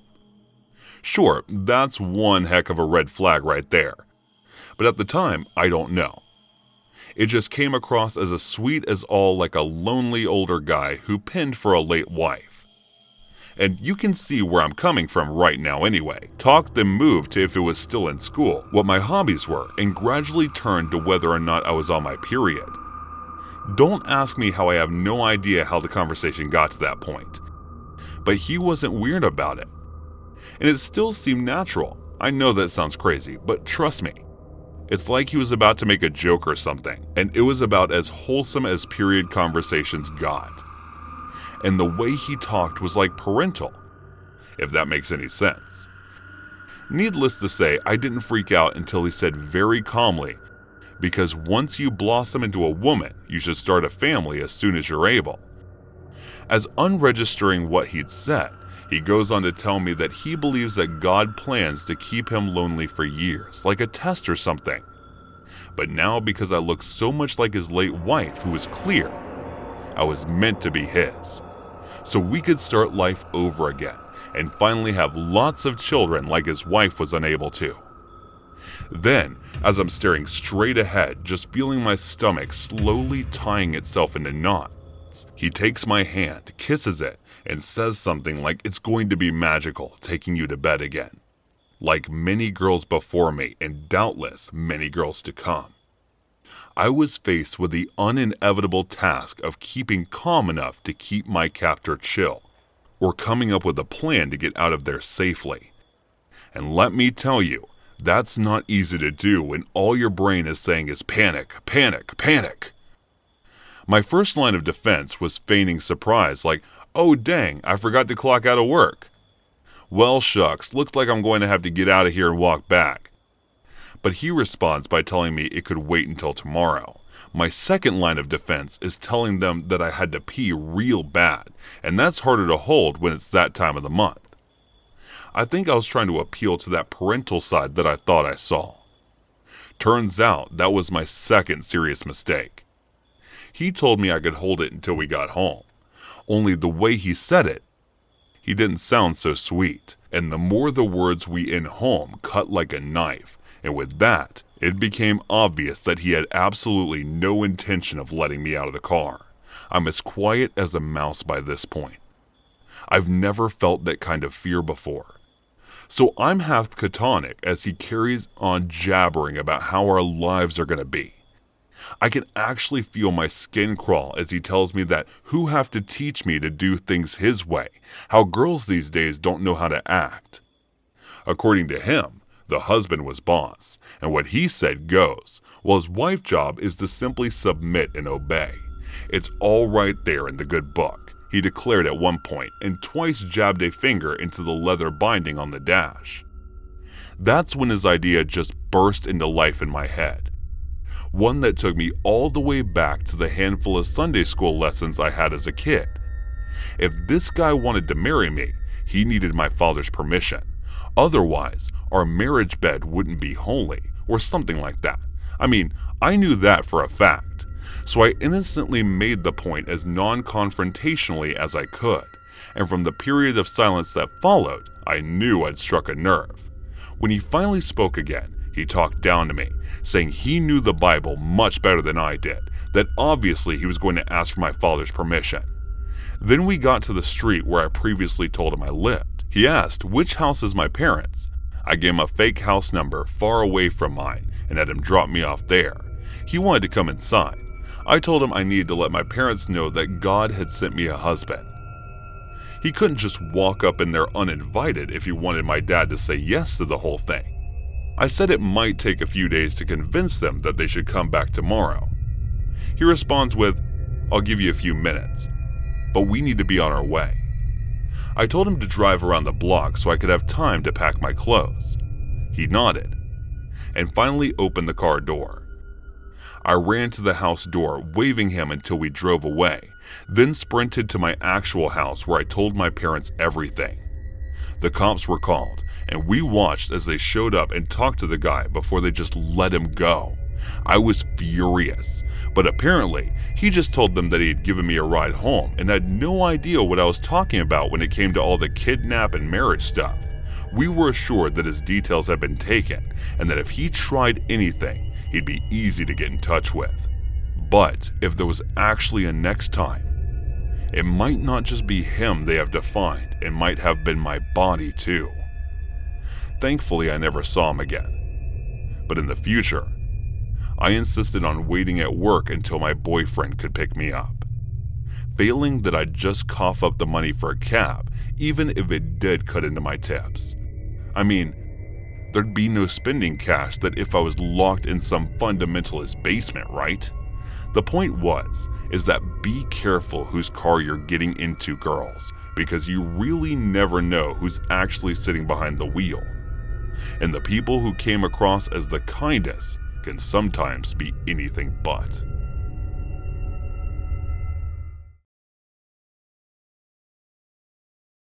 The apparitions have haunted the living worlds for as long as the very start of human civilization, and every culture have recorded their own examples of it. But with the technological advancement, what seems at first as the digital enlightenment turns out that it to have its own operations and foreclose, one of which was the famous Slender Man. But this story is not about Slender Man, but instead of them an echo that you might know as Alexa. This is the story of Alexa and the dying streets of America. America has been haunted by the weirdest of serial killers and readiest of operations, and they all took form of humans throughout the ages, perfectly hiding. And now, with technology this advanced, the target seems to be on the heads of innocent children who stand by their devices, exposed to the world. Like the new internet sensation Slender Man gained popularity amongst young people. But fortunately, the case of sinister Alexa didn't really reach the public domain. It was contained, but at the cost of so many lives. The programmers at Amazon called it the bad wiring, but it was more than that. It was a very early development phase of Alexa, and the problem seemed to have arrived from the constant mix shifting with the AI and in the process. Some even claim that the AI even developed certain sinister settings in its code, which later on evolved itself. It was the time between late 2015 and 2016, one of the very first recorded case of the Alexa killings. A young man by the name of David killed 3 teenage girls. They were murdered brutally by an axe, and then the remains were buried. The police found out about the murders one day when a neighbor found there was an eerie burning smell coming from the neighborhood. The murder was considered as serial killing, and no further investigation was brought in because the case was pretty clear. But soon, another case like this was registered in Waukesha County, the same place where the Slender Man killings were recorded. The police tried to find a similarity between the cases, but there was none, and the case was closed with another murderer behind the bar. The Special Unit of Investigation was set up, and another incident happened in a county completely away from Waukesha. The lead detective of the special committee was able to circle out the most common similarity. The police missed victim are always 3 young girls, and the murderer, always a man, is between 22 to 31. Further investigation, the lead detective made a claim that seemed to be absurd, but he said that the third similarity in the case was that everybody had Alexa on the scene of murder. Now this seemed useless as a similarity, since Alexa was very common, but he didn't rule out and came to a conclusion that all the murders are linked and are being guided by a completely different person. The next logical step of investigation was to circle out what could be the next target, or will there be a next target, so they're ready to hear anything out of normal. The case went a bit stale, but few months later, a similar case came from the Sussex County. Now, he was able to circle around a pattern and saw that all the murders were in the neighboring counties. With that, he decided to pull up the purchase list of the Alexas in the counties and started looking into it. It was like finding a needle in a haystack. Soon, a similar case was recorded, but this time It was in France. The case was seemingly going nowhere, and with the French murder case, all the leads seemed to be a dead end. But the detective was pretty sure about the Alexa lead and kept on looking into all the purchases, when he did in fact found that the murderer from the French killings had bought his Alexa in Heartland, where he was visiting his friend. And now, the detective was very certain about his theory that Alexa is definitely linked to all the murders. But still, it was a large list to go through. Next murders, if they happen, could be from any of those 2,000 purchases. So he needed to filter the list even more by circling out every little detail on every little similarities. So he filtered it for the age system. Is how the age of murderers was between 22 and 30. He circled this detail, and what were left with 1,700 people. And since the murder was always a meal, the list was so adequate to 1,300 people. And now, with very little space to cut, he had 1,300 people to look into. He went on to study every single person on the list to see who shared a similar lifestyle to that of the previous murders, and he got himself at least 20 people. These 20 people were the primary suspect and will probably lead him to the case of all those murders. He started investigating all of them. The first house he went to, everything seemed normal, and the investigation ran smoothly. And he in fact noticed that in all the houses, Alexa was situated right around the window. It was an odd observation, but nonetheless, it was one that God told him to go with. And as soon as he moved on to the other houses, he saw that the owners were getting hostile, as if they knew that the police would come knocking on their door, and if someone was feeding them information. As soon as it is the 50 guy who was from Pewaukee County, he got a call that 3 girls have reported missing in the Brookfield County. The lead detector stepped away from the door and Pewaukee and straight away charged to the house of Dallas Jameson from Brooklyn. He had already issued a search warrant in charge into the house. 2 of the 3 missing girls were found tied in the living room, and there were muffled noises coming from the basement. And there it was, the 3rd girl, lying on the table, naked, and the surgical tools were lying on the table. David was found trying to escape and was brought in for questioning, where he confessed to conspire to kill the 3 girls, but it wasn't his initial idea. Upon further pressing here, we let the sinister Alexa device manipulate him to murder the seagulls so she could find and manifest a human body, and in return, she promised David that she would be with her once he finds her an ideal body. So Alexa told him to kidnap 3 girls, and she will guide him as to what he should do to make Alexa's perfect body. The lead detective was a bit skeptical about the story. While they were interrogating the murder, they received a call that informed that bodies of 2 missing girls have been found in Pewaukee County, and the 3rd girl was found with wounds inflicted on her by a surgical blade, and the man who killed the 2 girls was confronted, and the 3rd girl was able to defend herself, and the murder was now in critical condition, and there's a chance that he might not make it. The officer identified the man as the one who you met earlier. They went to visit him at the hospital to take a statement, and his statement matched exactly to the statement of David Jameson. But he said, before dying, she found the body. He died a few moments later. All of the Alexas from the same batch were confiscated and destroyed. And ever since, no matter of the same kind has been recorded, but the sole survivor from the Pewaukee County was never found again. This case was still the most weird cases that ever came from Wisconsin, and the jury still found out what was the true nature of this case. The case file are still kept open.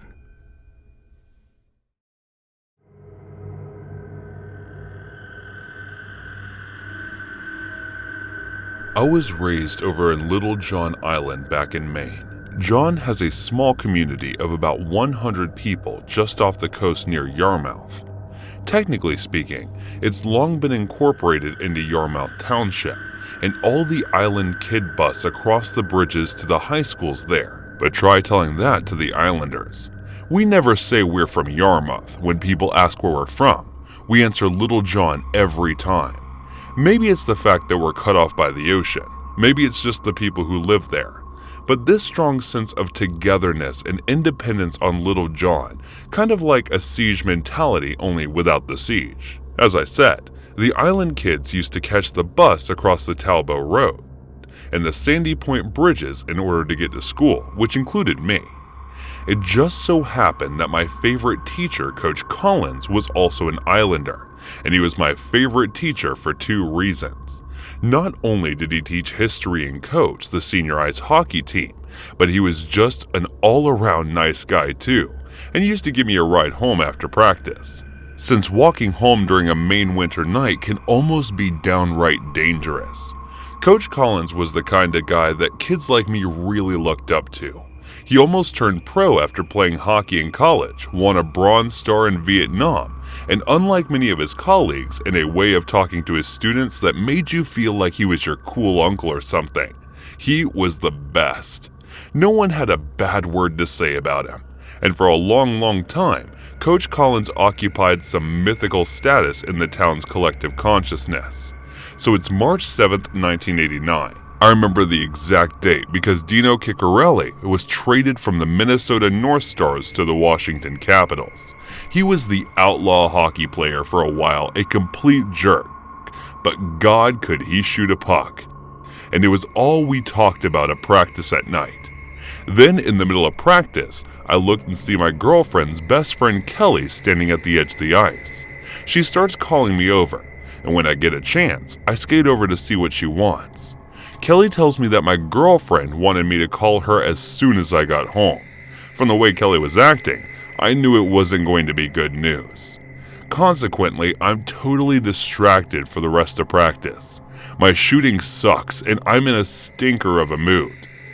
By the time it comes for Coach Collins to give me a ride home like usual, he does his regular approachable patriarch routine.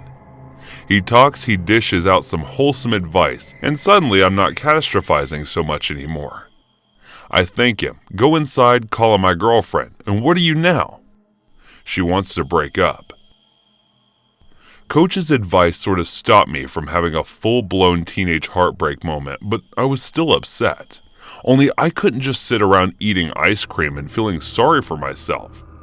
That was masculine upset. I was troubled, so to speak. I figured I'd steal one of my dad's beers and go for a walk in the woods. Maybe stand out on Madeline Point looking all broody and such. So that's exactly what I did. Looking back on it, it was just puppy love, no big deal. But as I said, it bruised my ego enough to feel like heartbreak, and that's all that mattered, I suppose. Either way, I found myself wishing I could talk to Coach Collins about it again. A guy like that had seen and experienced so much, and he still managed to come home and start a happy, functional family. He'd know what to say. He'd know what it was I had to do. I'm almost a Madeline Point, and I'm right where there's a kind of fork in the dirt road. One way leads to the water. The other is the overgrown driveway of a long abandoned house. Now the sun hasn't quite set by that time, and there's still a little bit of that blue twilight in the sky. And it gives the rotting old structure this awesomely creepy vibe. So creepy, in fact, that I almost soiled my pants when I heard some car horn let out the short, sharp horn from somewhere real close by. I had no idea anyone else was around. The whole point of walking out that far towards Madeline Point was so I could be on my own. And since the place was normally deserted during the drizzly Maine springtime, I was kinda spooked that anyone was there at all.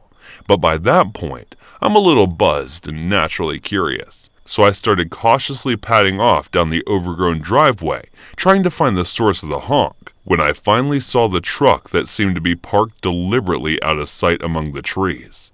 I couldn't believe my eyes. Remember how I said I wish I had Coach Collins to talk to, that I could have really used some of that wholesome, cool uncle advice he'd always had on hand? Well, guess what? Like some miraculous act of God, whose truck should I find parked in the trees but Coach Collins? This is weirdly comic moments at first when I'm super happy to see his truck. But I also realize I'm carrying the beer I stole from my dad. I dart back out of sight, toss the beer, then start chomping on the stick to double mint that I've been carrying to get the smell of booze off my breath. I'm just about to come back around the trees for a second time when the passenger door of the coach's truck swings open. I watched as someone basically falls out of it, stumbles through the feet, then leans up against a tree and starts puking. I could tell right away it wasn't Coach Collins. It actually looked like a girl, and it was confirmed when I heard the kind of high-pitched puking sound she made. Okay, I realize that might sound weird, but guys and girls puke different. It is what it is. But anyway, I started straining my eyes to see who it is. Light is getting pretty low at that point, and without being able to see behind the mess of long hair, it was hard to tell exactly who it was. But then I hear Coach Collins saying something from inside the truck. Only it didn't sound like the Coach Collins I knew the back in the truck. Maria. Then I realized who it was.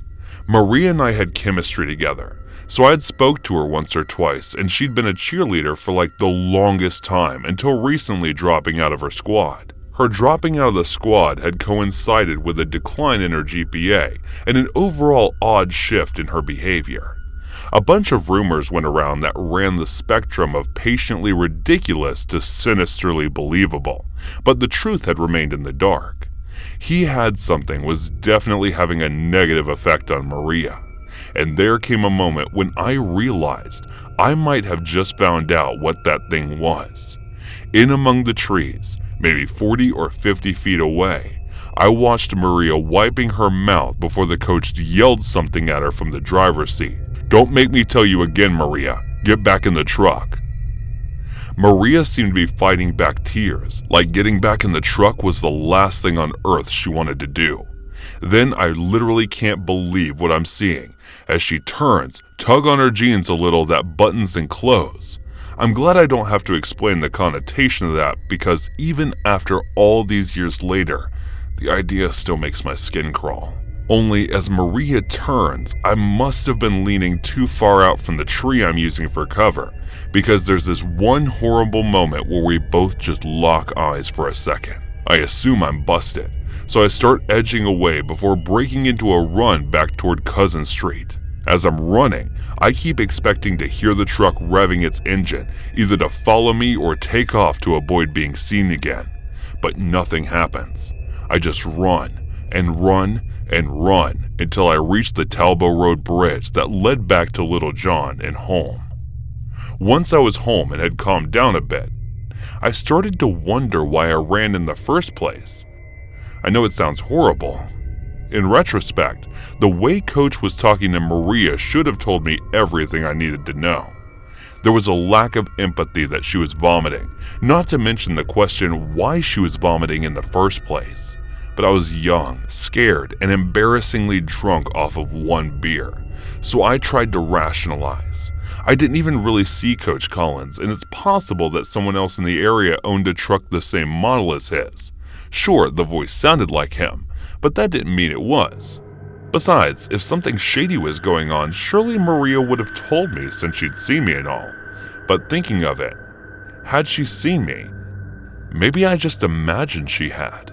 And if they were doing something awful, why not speed off or give chase? There was a lot that I could interpret as being totally harmless, but there was a disturbing amount that indicated that what I had seen was something very, very wrong. But then, what was had to be do about it? Accuse Coach Collins, the small-town war hero, a father, a husband, the best hockey coach in the Northeast, of being a freaking predator? That was unthinkable to me. What if I accused him and there was a perfectly reasonable explanation? I'd be a pariah.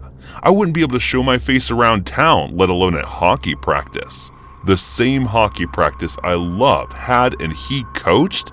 I'm sorry to ramble, I just need you to understand my mindset about it and why I kept so quiet about the whole thing for like a straight week. I know it was the wrong play. And to everyone reading this, especially to Maria, and sorry, you just have to understand. I figure if anything was going to go down, it'd be the next day at school. Maybe Maria would confront me about spying on her or something. I had no idea. Everything was still so unclear at the time, hence my hesitancy to act on it. But nothing happened. No one said anything.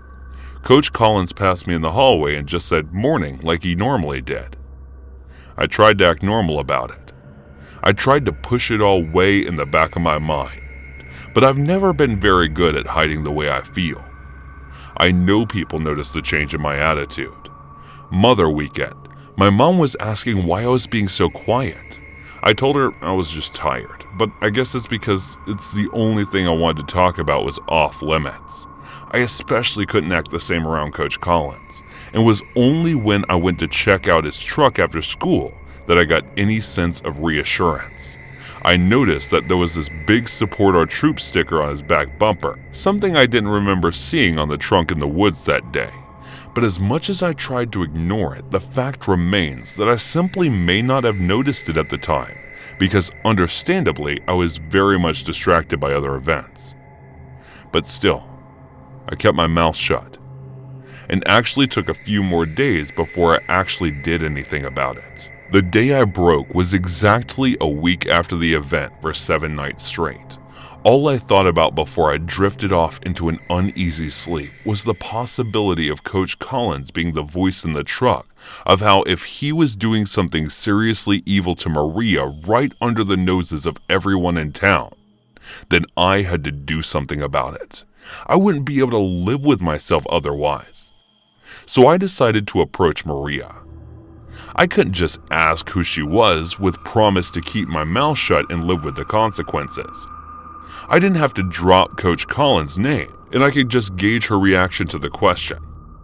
And when I looked at it like that, it seemed all easy and simple. I mean, she told me if she needed help, right? And that's what I did. I came up with Maria after chemistry one afternoon, asked if I could talk to her in private, apologized for what I was about to ask, then just hit her with it. Who were you with near the power station last week? The way she looked at me at first made me think she was about to just deny it. This mocking and crazy kind of look. I cut her off with, I know as you I saw you. And you saw me too. I just need to know who you were with. After that, all her bluster just melted away, and the confident ex-cheerleader began to look like a scared little girl. No one, she said, and just walked off towards lockers. I tried one more time to talk to her about it, but as she walked past me in the school parking lot, all she had to say to me was leave me alone. That was the crushing moment that I realized that my worst fears had come true. And then nothing about little John could ever be the same for me ever again. The trouble was, I was at something of an impasse. Even if I did tell the cops about the coach, she'd have to actually want to talk to someone about it. Otherwise, all I had was a baseless accusation that might ruin my life completely. If I was going to do anything, it needed to be well planned and delicately executed. But just what that was, I had no idea at the time. And the week since I saw Murray in the woods, I had skipped hockey practice twice. And the times I showed up, I ducked Coach Collins when he asked me about my usual ride home. But that evening, when I fumbled for some excuse about going over to a friend's house to study, he said something that made my stomach tie itself into a knot. Get in the truck. The tone was almost the exact same as he had been in the woods previously. If there was any doubt still left in my mind, there wasn't after that. Part of me wanted to just get in the truck and go back to pretending like I hadn't seen anything. Or if I did, it was all perfectly explainable. But the other part of me, the rational part, told me that getting in Coach Collins' truck was a very, very bad idea. I told him no. Nothing else. Just one solitary no. And what followed were a few moments of silence as I saw a look come over the coach's face that I'd never seen before. He became cold, expressionless, and only later did it occur to me that what I was looking at might have been the last thing one or two Viet Cong guerrillas saw before. You know? Then he spoke. "Have you got something you want to ask me, son?" I just shook my head. Good. Because being so close to graduating, it would be a shame if anything were to keep you from your studies, wouldn't? He said, and waited for a response, and I didn't say a thing in reply. Kid like you has a lot of potential. You can enroll in some fancy college across the country, get some well-paid big city job, and just leave little John behind. Never look back. You understand me? The horrible thing was, I didn't understand. I heard what he said, and I saw the appeal, but I hated him. I felt betrayed, and I wanted everyone to know he was a liar, a cheat, and a predator. So after a week of doing nothing, I finally went home and told my mom I know it was something I should have done a week prior. It was obvious just from how tactful she knew how to handle the situation. She drove over to Maria's house, talked to Maria's mom, and private, she was quick to add. Then the pair of them approached Maria and just, I didn't even know, used their mom magic to just coax it out of her. But the time she got home around 10, just 3 hours after she left, she said Maria and her mom were ready to go to the police. Only the thing is, unlike Hollywood movies where there's usually some big resolution and everyone gets their just desserts, etc., this story doesn't have a real end to it. Coach Collins was questioned by police, but since the DEA or judge, whoever, didn't think there was enough evidence to push for a trial, the coach was never arrested or charged with anything. Maria, on the other hand, died in a car accident where the other driver was twice over the legal limit. Just smashed into her and her sister while they were coming back from Portland one night. It was a horrific tragedy and meant that whatever secrets Maria had went to her grave with her. But the cherry on top is not only was Coach Collins never punished for what he did, but he was right about me. I went into a college on Seattle, ended up getting a job here in Oregon. Mom and Dad moved into Portland as they got older, so I've not been back to Little John in almost 20 years now, and honestly, I'd like to keep it that way. I can't stand small towns in general anymore. My wife thinks that's cutesy and kitsch, but only because she grew up in Chicago. Me, I know how small towns work. I know they all have dark secrets buried just below the surface. But unlike big cities where bad things happen all the time, people just don't see it. In small towns, people know all about the bad things, and it's not that they can't see it, they just choose not to.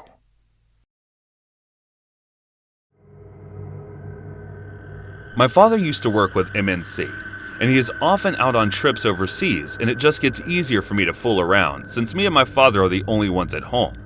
So once he is gone, I get the home to myself for months. I used to accompany him when I was a kid, but then I stopped once I was 14. Now that I was 18, I had much more freedom and everything was easy. We were pretty rich, so it wasn't like we had hard times or something like that. It was a very easy breeze for me, and I was enjoying my time being on my own. I would call my friends and we would hang out till the late sometimes, playing video games or just hanging out with girls from back in school. We were having the time of our life, and it was amazing to just be all on my own. And then one day, out of nowhere, comes my father with this woman. She was gorgeous, and probably had some work done on her with the looks of it. At first, I thought that maybe she is just a guest and will leave soon with Dad, but as Dad packed up for his next trip, Miss Osaka just stood there saying goodbye, and there was this immediate disappointment that I felt. It looked like my freedom was vanishing right in front of my eyes, and there was nothing I can do. The friends, seems like I can't invite them over anytime soon now. I was pissed. I was really very angry. She just stopped me from being cool as she was present. First month, she was much more warmer, But as we grew close, she started being a colossal stuck-up cow and stopped me from having fun at all. She would sit at the front room and stop me from going outside.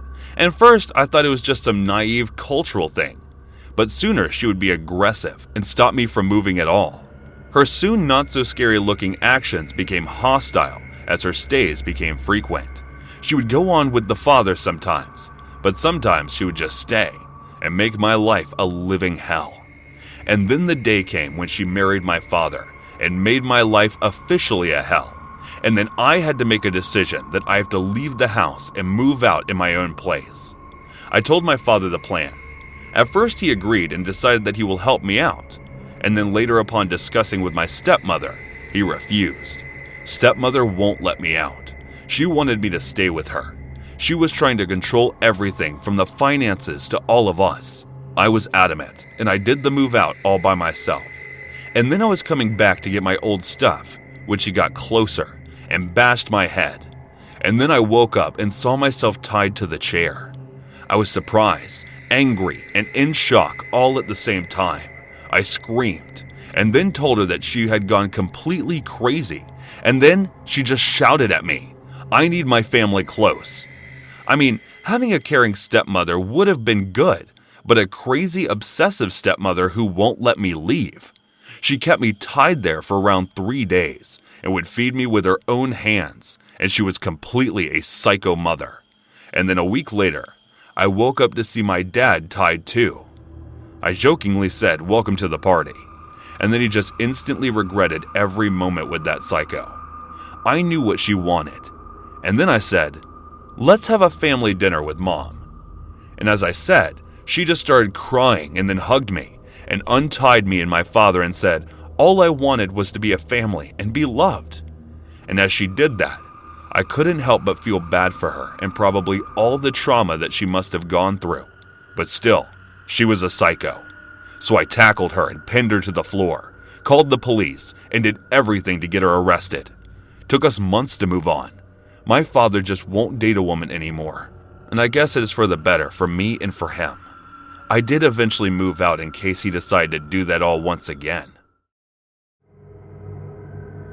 I was a manager at Target and had a horrible experience with the customer one time. I always found the situation very strange. For the most part, the customers are very pleasant and not at all bad in comparison. In some places, I've worked with the public my entire adult life, and people can be absolutely horrible sometimes.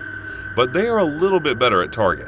In the few years I've worked there, I never once had to call security or physically escort someone off the premises. I only once ever had to call the police on someone, and I would actually make the case that he was only a target to creep on girls. So I'm not even sure that that really counts, but anyway, I digress. My story with that guy was actually really interesting, and I feel a weird combination of anger and sympathy for this one kid. He must have been about 19 or 20 years old, really tall, one of the weirdest looking kids I've ever seen. And I don't mean that in a judgmental way or anything. He was just really strange looking.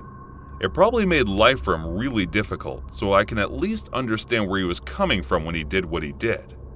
Absolutely does not justify it or anything, but I can understand him at least, if that makes sense.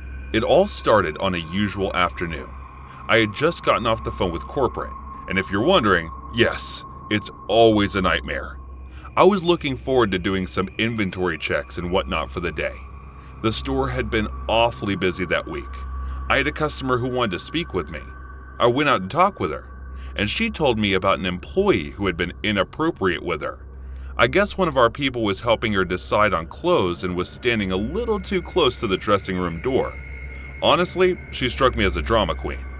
I just kind of brushed it off and told her that we would look into it and make sure our employees don't do anything like that again. But when you're a manager, you hear complaints like that all the time, and a good chunk of them are just from people who want to get a free item or discount or something. I got another complaint that day from another customer. This one made me a little bit more intrigued. It was from someone who looked like she came from a wealthy home, probably not looking for a handout here. She said that one of the employees had felt her while she was looking at clothes. Now that set off some alarm bells, because that meant that one of my workers was physically creeping on customers on the job. I told her I would look into it, and I called the meeting before everyone went home. I explained the situation and said that whoever was responsible would come to my office and have a chat with me. I would go easy with them if they admitted to it without forcing me to look into it. My personal philosophy is that people know when they do wrong, and they just want an opportunity to right their wrongs. So I try to give it to them. But everyone went home. No one admitted anything, and that was when it was on. We couldn't look at the security camera footage in the area because all of this had been going down near the dressing rooms. The closest security camera we have is on the outside rack of the clothes, but it doesn't give us very much indication of what's going on near the dressing rooms. I asked one of my favorite employees to keep an eye on that area over there. He told me he would. 2 days went by, and he didn't see anything. I didn't get any more complaints either. Very strange. Of course, it wasn't long before we had another complaint. I asked the woman what this employee looked like. She forgot the name on the tag, but told me it was a tall, skinny guy with weird-looking glasses. And right off the bat, I knew it wasn't anyone on my team. We didn't have a skinny guy with glasses. And immediately, I knew that we were dealing with someone that was pretending to be an employee. I gave a heads up to my team and had everyone on the lookout. I remember getting a text message from one of my female team members. She told me that she spotted someone that looked like that over by the clothing section.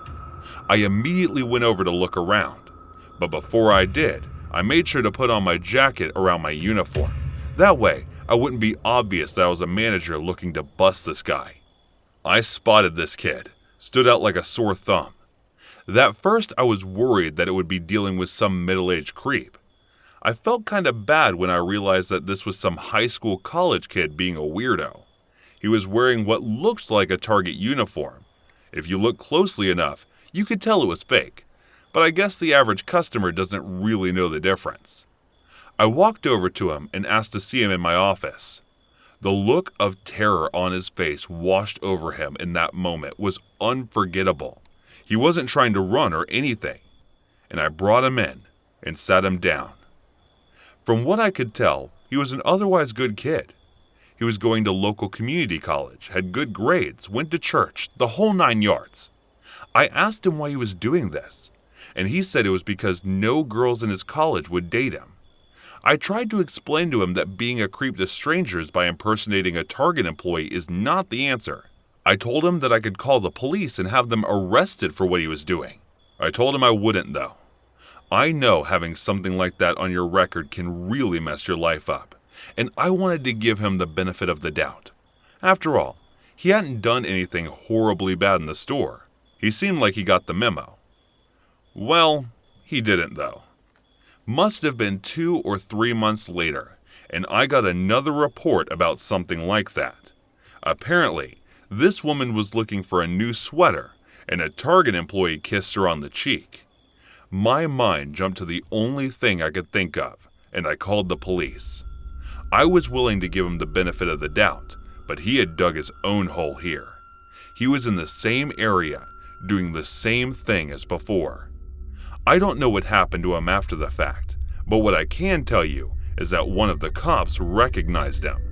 I guess this wasn't the only time he was being a creep in a clothing store pretending to be an employee. But other than that one weird kid, people at Target are very okay people.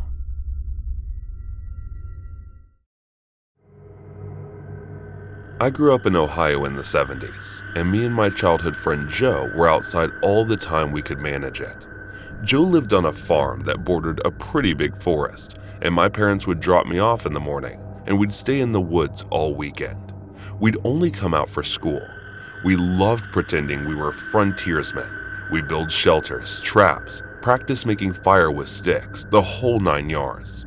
When we got to be in high school, we got the notion to pull a Stand By Me. This is based in a movie of the same name that just come out. The idea was that we'd walk the railroad track out into the country, but instead of looking for a body, we'd find cool bridges to fish from and a camp a little ways off the tracks. Of course, we knew this was dangerous and we'd likely be trespassing, but we were kids. We had a lot of fun. We did find beautiful rivers, we discovered bridges. No one went till we fished, we hid from the trains.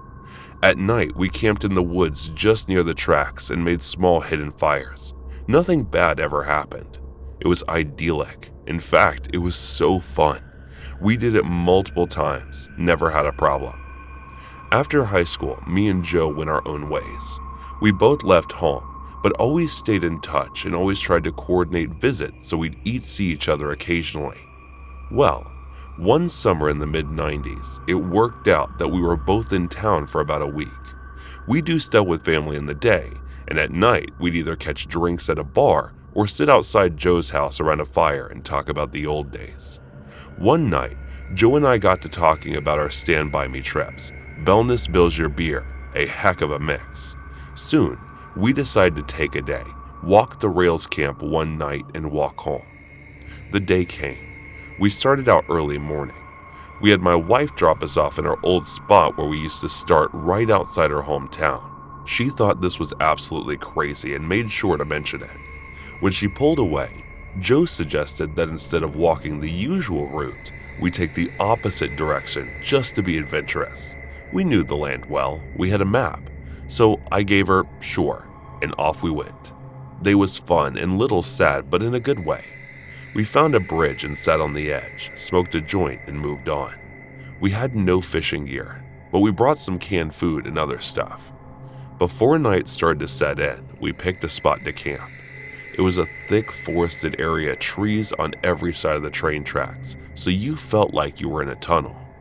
We brought small hammocks to sleep on, but before we set them up, we decided to do a little scouting of the perimeter. Now, this is what we used to do in the old days too. We'd walk the area around a little bit to make sure some dude's house wasn't just over the hill, and we were actually camping in their yard.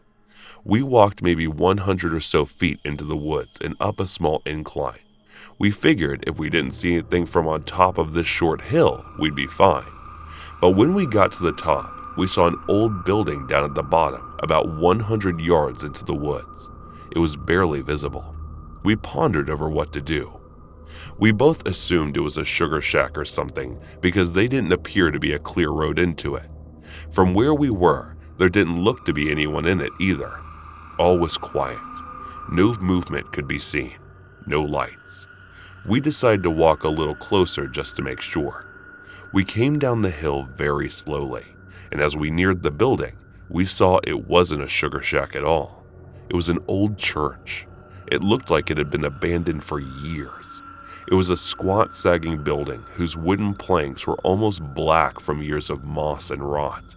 A cross still stood on top of the place, also weathered black. None of the windows had glass, and there was no doors, just open doorways. We got close enough to see inside. There were rows of pews in the built-up section in front of a preacher to stand. We didn't go all the way in. We didn't want to be beyond all. There was no sign of anything else. No footprints, no paths, no rows. It was an abandoned church. We left immediately, went back up the hill to our spot we had fixed to camp. Having a hill between us and the church made us feel better, but we were still a little uneasy. We chalked it up to the natural creepiness seeing a church in the middle of the woods would elicit. Besides, at this point, it was dusk, and we decided to pick up our hammocks and go to sleep and move on. Early morning. Night set in, and we landed our hammocks and shot the breeze. We began to hear there's something in the direction of the church. Our conversation about it went a little like this. Do you hear that? What is that? Sounds like people singing. And it did sound just like singing. We both slid right out of our hammocks and hunkered down, straining to hear more. We listened for a minute or two, and the singing continued, but it wasn't getting louder. Finally, we decided to creep back up the hill and see if we could spy where the sound was coming from. We would still move very quietly in the woods from the old days. It was second nature to us. The moon was barely out, and it provided enough light. So you wouldn't walk right into a tree, but it was near pitch black. We didn't use flashlights as we crept slowly up the hill, and we didn't talk. And we got to the top, we saw light in the distance. It was coming from the church. and the singing was coming from inside. Joe and I put our heads close together and had a rushed conversation that boiled down to, can you believe this? The light looked to be like candlelight from the way it flickered, and then we tried. We couldn't make out what was being sung. It sounded like church music, but in another language. We sat and watched for a while, trying to see who was in there, but we only saw occasional shadows. We had no intention of getting closer either. We had about a football field length between us, and we aimed to keep it that way. The singing continued for a bit, and then it stopped. After that, a booming male voice began to chant. I was already freaked out, but this voice thoroughly scared the life out of me. It sounded like some Old Testament preacher you could see in movies, but again, it was like he was speaking a different language because we couldn't understand a single word. Eventually, it got to where the single male voice would say something, and then a bunch of voices would answer in song. This lasted for a while, and then they all broke into this long, sustained wail that just kept getting louder. It got so loud and so disturbing that I covered my ears, and then it stopped. At this point, as I was just getting ready to say, "All right, let's get out of here," when Joe put a hand on my shoulder and they're coming out. We were far enough away that we couldn't make them out really well, but what we could see was a line of figures walk out the open doorway or holding hands in single file. We can see some of them had flashlights, and they began to sing again, and the light from the flashlights began to move towards us in the hill. We booked it back down to our campsite, grabbed our stuff, and ran to the tracks. Once there, we ran down the tracks in the direction we had come from. After a few minutes, we stopped and looked back. We saw lights coming down the hill. Then they were moving erratically, like whoever was holding them was shaking them. We continued to run in spurts and walk as fast as we could. We eventually stopped seeing the lights and came to a road. Borrow map. We knew a small town was about 15 minutes down at 10. We walked there, got to our 24-hour gas station, and called my wife to come get us. My wife and other friends all just thought it was kids messing around. But I heard those voices, and they shouldn't sound like kids to me. Not sure who those people were, but it was definitely the creepiest thing that happened to me out in the woods.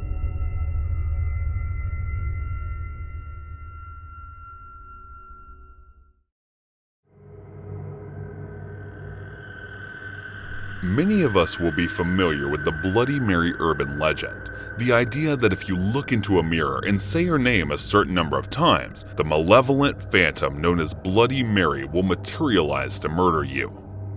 Some might say that the movie series The Candyman borrowed the concept, having the protagonist stare into a mirror while repeating the titular character's name as a means to summon him.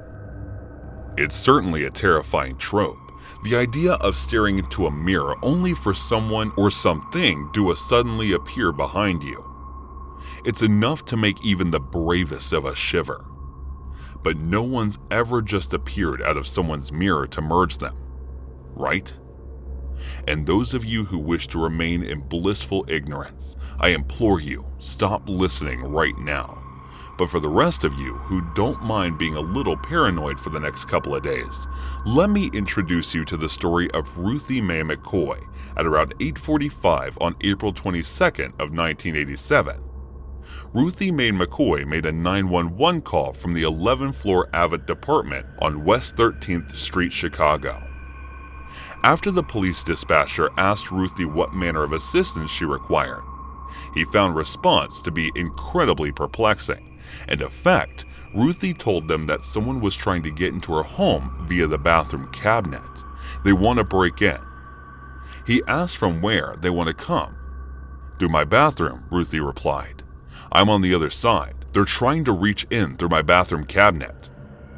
The dispatcher had already established it, and Ruthie was on the 11th floor of a 13th Street high-rise. There was no way anyone was climbing through her bathroom window, and absolutely no way of them using her bathroom cabinet of some kind of doorway. The dispatcher was most certainly concerned with the safety, but it seemed to them the biggest threat to our well-being was herself. She sounded frightened. That much was certain. But if she truly believed that people were trying to break into her apartment through a bathroom cabinet, she must have been having some kind of mental breakdown. The dispatcher told Ruthie that the cops are on their way, but he logged the call as a disturbance with a neighbor as opposed to an assault in progress.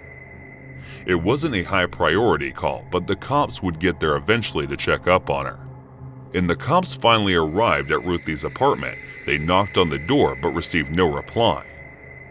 After their knocks went unanswered, the police attempted to enter the apartment using a key given to them by the attendant in the housing office, but left on the key failed to unlock the door.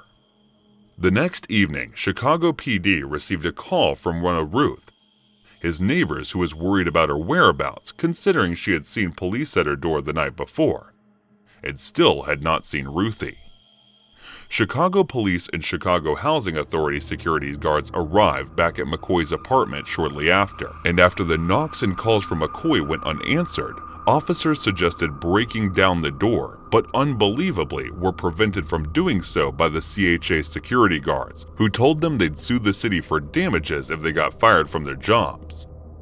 The following evening, pressures from the cops forced the Chicago Housing Authority to act, and they sent over represented with a carpenter who drilled the lock on the door. It was then that they made a horrifying discovery: the dead, decaying body of Ruthie Mae McCoy. Homicide detectives discovered that she had been shot in her left shoulder, thigh, and right side of her abdomen, and right upper arm, and also became obvious that whoever had shot Ruthie Mae was known to her, and was able to gain access to her apartment without breaking and entering. He had to discover that Ruthie had locked her door from the inside, and the key was so on its hook near the threshold. So how would they gotten in and out of the apartment? The Texas reviewed the 911 call Ruthie made on the night of her death. When she mentioned her killer is trying to get him through the bathroom cabinet, a deep chill fell over the two men. It was impossible, like something out of a horror movie, but there had to be a rational explanation for Ruthie was saying that she was obviously not imagining anyone in her mirror. Detectives returned to the scene of the crime, intent on fully analyzing this bathroom cabinet that Ruth had mentioned. To the naked eye, it appeared to be a regular bathroom cabinet, mirror door sterile white, inside dotted with cosmetics and medicine. There were no secret doors inside of it, and there was certainly no supernatural portals to hellish otherworldly realms in a show of mild frustration. One of the detectives either shook or struck the cabinet, only for each of them to notice something curious about it. It visibly shifted. We can imagine the moment one detective sang, looking at the other with surprise before returning to shift the cabinet again. Before long, they discovered that they could do more than just shift the thing. They could remove it entirely, revealing a gaping hole in the wall. As it turned out, the ABLA projects, which Ruthie called home, was a rather unusual architectural quirk built into it, and that certain apartments connected to one another via a narrow tunnel that ran behind the bathroom cabinets of opposite apartments. This design was intended to provide easy access to plumbing fixtures if maintenance was ever needed. In some cases, apartments above and below each other were also connected by similar means. Granted, this made trace men's lives much easier, but also provided easier access for burglars and also nefarious types, as the bathroom medicine cabinets were easily removable from each end. A person could simply remove the cabinet from the wall of the apartment they were in, crawl in the narrow passage through a pipe chase, and push in the cabinet of the unit they were trying to access. Break-ins via this method had been going on in the ABLA projects for quite a while by the time of Bertha's murder, to the extent where residents put furniture in front of the bathroom doors to tie them with rope before going to bed. It was obviously a huge problem, but one that was completely overlooked in the construction of the housing projects, until the Chicago Housing Authority could find the money to fix it. Residents were told to simply make do. Ruth Dee's apartment number 11 or 9 happened to be connected to number 11. Oh wait, and this is obviously where her killers emerged from. Number 11, oh wait, was indeed being rented at the time, and it's believed that the 10 on record was actually a drug dealer who allowed his customers to use the apartment as a drug den. The shitty drug-using types must have either entered or heard about the flaw in the architecture, and decided to use it to their advantage. To Alba residents Ted Turner, then age 18 and 21-year-old named John Honduras, were charged with murder, home invasion, armed robbery, armed violence, and residential burglary. The number of witnesses claimed they saw the two men carrying McCoy's 19-inch color TV and rocking chair around the projects in the hours following ruthless murder. After years of arrests and continuing investigation, the charges against the two men were dropped due to lack of investigation, and the Ruthie killers were never officially charged or imprisoned. Even without the supernatural element, the idea of someone being able to bang the break into your apartment via what amounts to a secret passage is absolutely terrifying. There are few of us ever seen the blueprints of the apartment buildings or houses that we live in, and even fewer actually interested in doing so. And so how do you know for certain that there isn't some kind of secret entrance to your apartment? And if there is, how do you know there isn't someone sneaking along in right this instant, ready to jump out on some poor, unsuspecting, scary story fan to give them their own personal horror story? I ended up matching with this girl on Hinge, and don't ask me how, but the topic of conversation ended up being piercings. She had a bunch of visible and apparently not visible piercings, and after I mentioned considering a nose piercing a while ago, we got into it and as to why I didn't get one. I was honest. I told her I put it off because I was scared it had hurt, but the longer I put it off, the less I wanted it, if that makes sense. Until in the end, I was just not that fast on getting it done. She playfully takes offense to this, called me a little baby, and saying we should go on a piercing date together. I told her we should probably wait until at least the third date to go full daddy dom, a joke obviously, and the conversation then kind of meandered into other topics. Cut it to our first date, everything going pretty good.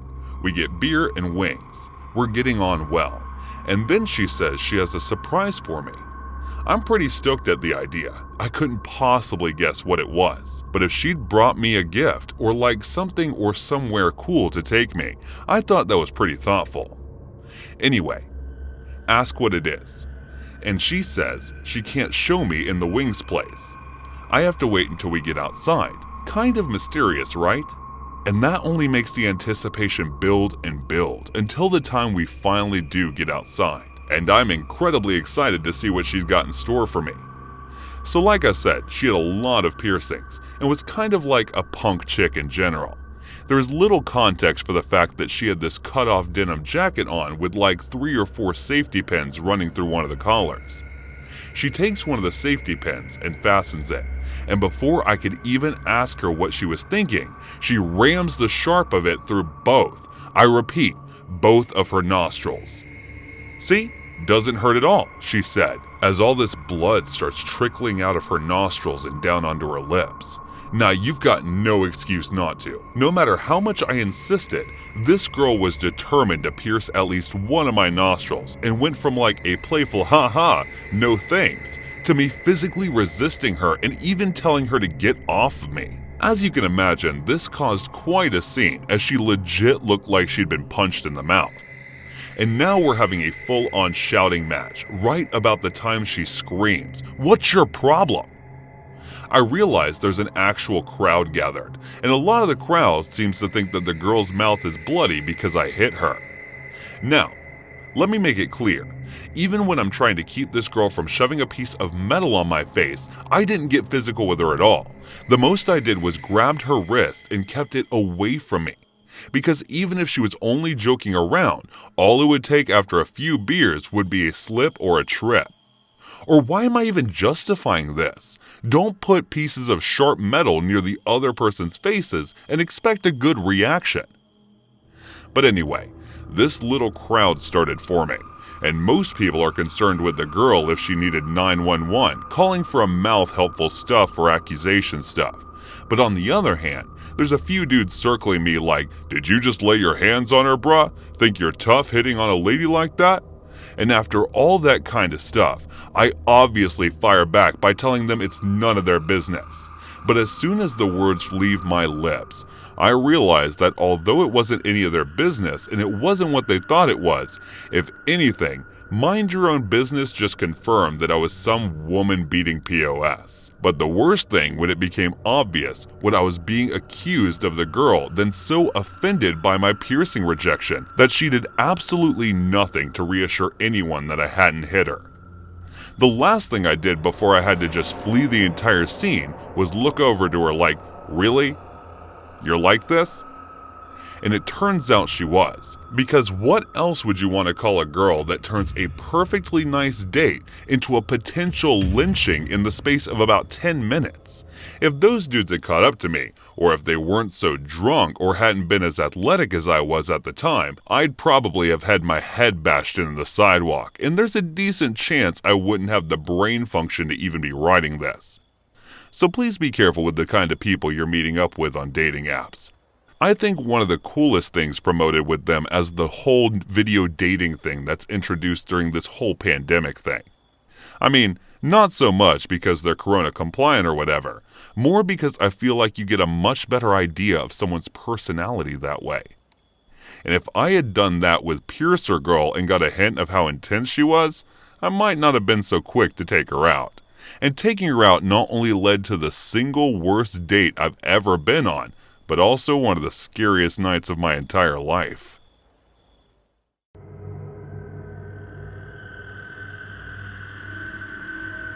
Reading and listening to these stories has brought up an old memory that I thought might be interesting to share. It was happening when I was 15 years old. I would like to say I'm a female, and definitely did not look older than my age. In fact, most people thought I was younger. I had just moved about 4 hours away from another state, and one of my friends from my old school was visiting for the week. We decided to start this trip by shopping in a large mall close to my new house. Thanks to me being an avid Pinterest user at the time and us being teenagers that wanted to look cute, we decided to dress nice just for fun. I was wearing a somewhat short skirt and knee-high socks. Yes, I know, that sounds somewhat like a stripper, but it was all the rage on the fashion side of Pinterest at the time. My friends, who are referred to as Haley, was also wearing a skirt. My mother and younger sister was also in the mall, but we have gone our separate ways. As like most teenagers, we wanted to be independent. We started shopping at the store Pink, which if you don't already know is a branch off of Victoria's Secret, but for teenagers rather than adults. The store only sells clothes for girls focusing on teens. I've always been paranoid and the type of person that is always scanning the people around me just because I like to be aware. When we entered the store, I instantly noticed a man who looked to be in his mid-30s to 40s. He stood still, not shopping around, and he looked nervous. You could see that he was sweating. My first thought was that he was a father to some teenage grown, was maybe uncomfortable with the type of clothing the store sells. Either way, he made me uncomfortable. So I moved to the other side of the store, and Haley followed. As I was shopping around, I turned to my left and saw the same man. And this time, he was looking at a pink hoodie as if shopping. Red flags instantly popped up. The man had not been shopping around before, and now I was looking at hoodies made for teenage girls. I couldn't say for sure if he had followed us, but something that my God said he did, and that I needed to get away without saying anything to Haley. I simply walked out the store and right into the store next door. Haley was obviously confused and asked me what was up. I told her I thought a man had followed us around the store and I wanted to get out. She told me I was being dramatic and it was probably just a coincidence. Almost as if on cue, right then, the same man in the store we were in started to look at female shoes. I pointed them out and told her that was the man, and as soon as he noticed that we had seen him, he left the store. Haley took me more seriously now, but still didn't really believe he was following us. I, on the other hand, was already freaking out. Abercrombie was right across the mall, maybe 40 feet from the store we were currently in. Haley said we should walk into Abercrombie so that if he follows us inside, we know for sure that he's following us. Scared out of my mind to leave our little store, we quickly fast walked into Abercrombie. Once inside, we walked a little into the store so it wasn't so obvious and waited. We then saw the man casually walking around the mall making a big loop, I'm assuming to not be so obvious, and headed right for us. At that point, even Haley started to panic. We started to walk further into the store while discussing our options. It's crazy how alone you can feel during situations like this, even when you're surrounded by people. Haley wanted to go somewhere like a dressing room to hide from him, but I didn't want to be anywhere out of the public eye. When we decided to go to the back of the store where the checkout area was, and to one of the employees, if you've ever been inside of Abercrombie, it's split into two sides, the male side and female side with the registers in the back. As we moved, we saw the man clearly start walking into the female side of the store, confirming even more that this simply wasn't shopping around. Both Haley and I were shaking at this point while rushing to the back. We ran up the first male employee we saw and told him that there was a man following us. He started to ask us a question. I can't remember what anymore, and right when we saw the creep turning the corner into the area that we were in, we quickly pointed him out to the Abercrombie worker, and as soon as he saw we were talking to someone, he took off. The employee happened to actually be the manager, and was completely shocked when we told him what had happened. He walked us up to the front of the store, and we looked for him, but we didn't see him. He told us to walk around for a minute and come back while he wants to see if the man is still around. Thankfully, the creep didn't come back. Apparently, deciding dealing with the manager was too much work. We eventually went on our way and tried to enjoy the rest of the day. But I was scared the whole time and really just wanted to go home. I called my mom after the whole ordeal and told her what had happened. And at the end of our shopping trip, she took us back to Abercrombie to thank the man who helped us. The story seemed like he was a perfect happy ending. But that's just not how this world works. While talking to the manager inside Abercrombie, we noticed someone walking around the mall in a familiar hoodie. That's right. The same man was walking around casually, holding a drink in his hand, looking like a normal guy. We all watched in horror from the store window as the man turned to walk back into the store pink again. I don't know what happened after this. I believe they called mall security on the man, but I'm not sure what followed after that. I'm still so grateful for my paranoid self noticing him as soon as I did, and for the amazing manager at Abercrombie for saving us. Deep water. We were not meant to be together, being forced into a marriage that was not supposed to happen. I was waiting for one of the families from New York.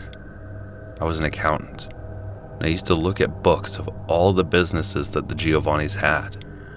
Now, if you don't know who the Giovanni is, let me tell you in a sentence. It is a family that you don't ever want to be associated with. My uncle moved from Italy to America, and in America, he found a friend in Roberto Giovanni, who just like my uncle, migrated from Italy to America. Giovanni's owned everything. The local shops, restaurants, politicians, the police. My uncle introduced me to Roberto Giovanni when I graduated from college. I wanted to work with the presidential candidates on his campaign.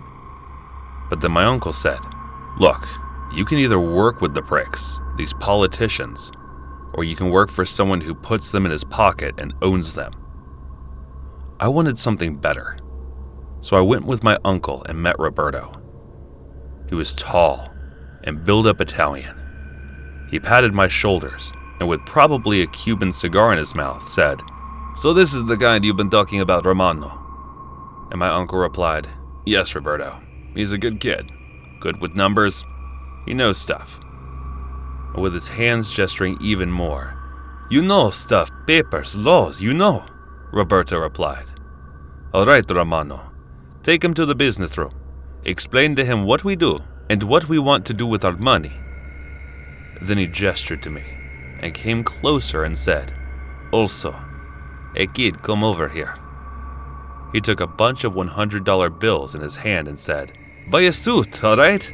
Romano will take you to the shop and buy something that stands out. If you're gonna manage business and numbers, you gotta act the part." That was the first day that I started working for Roberto Giovanni. After a few months of working for Roberto Giovanni, I had information on how much of the business and what all the other businesses did. Giovanni held in the list of all the politicians and cops that he had in his pockets.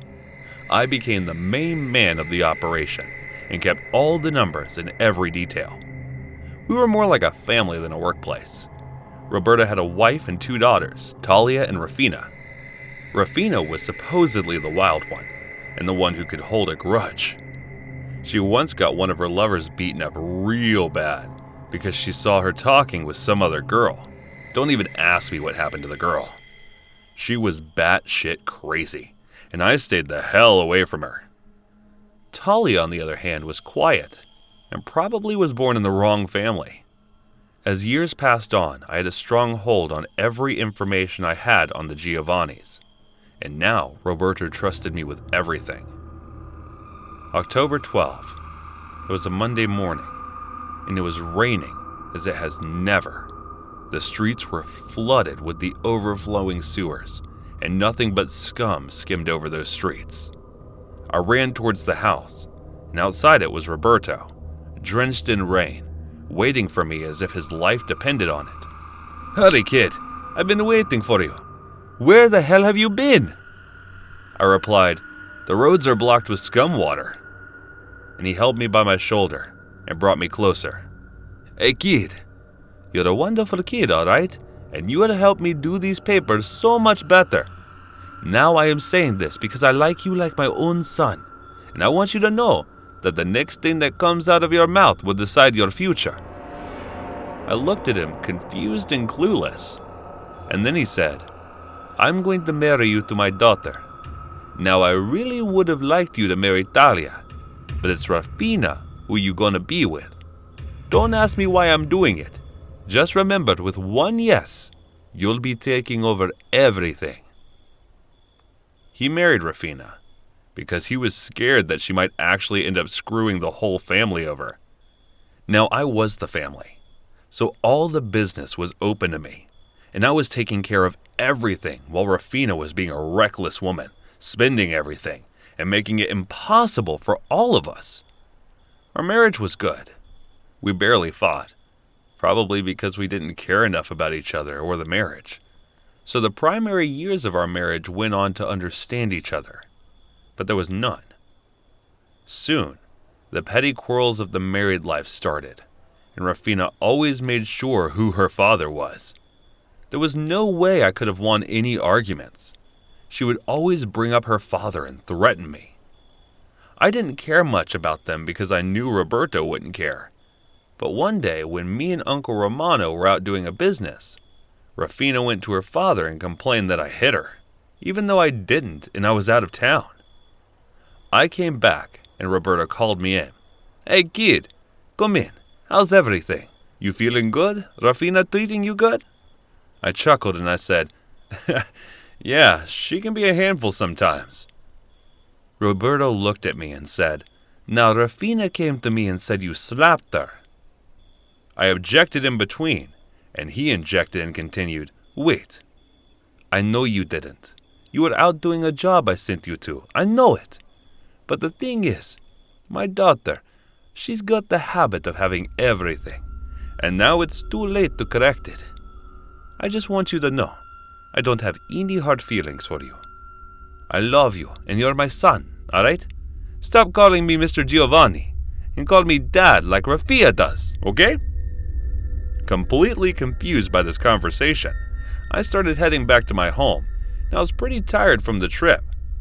When suddenly, one of the goons of Roberto roughed me up. And now the conversation made sense. I went back home with a broken nose and saw Rafina smiling. I looked at her and said, "Glad my broken nose made you smile." I woke up angry. I was pissed about the whole incident, and the incident triggered something in me. There was this sudden desire for revenge that I had. I went to see Roberto the first morning.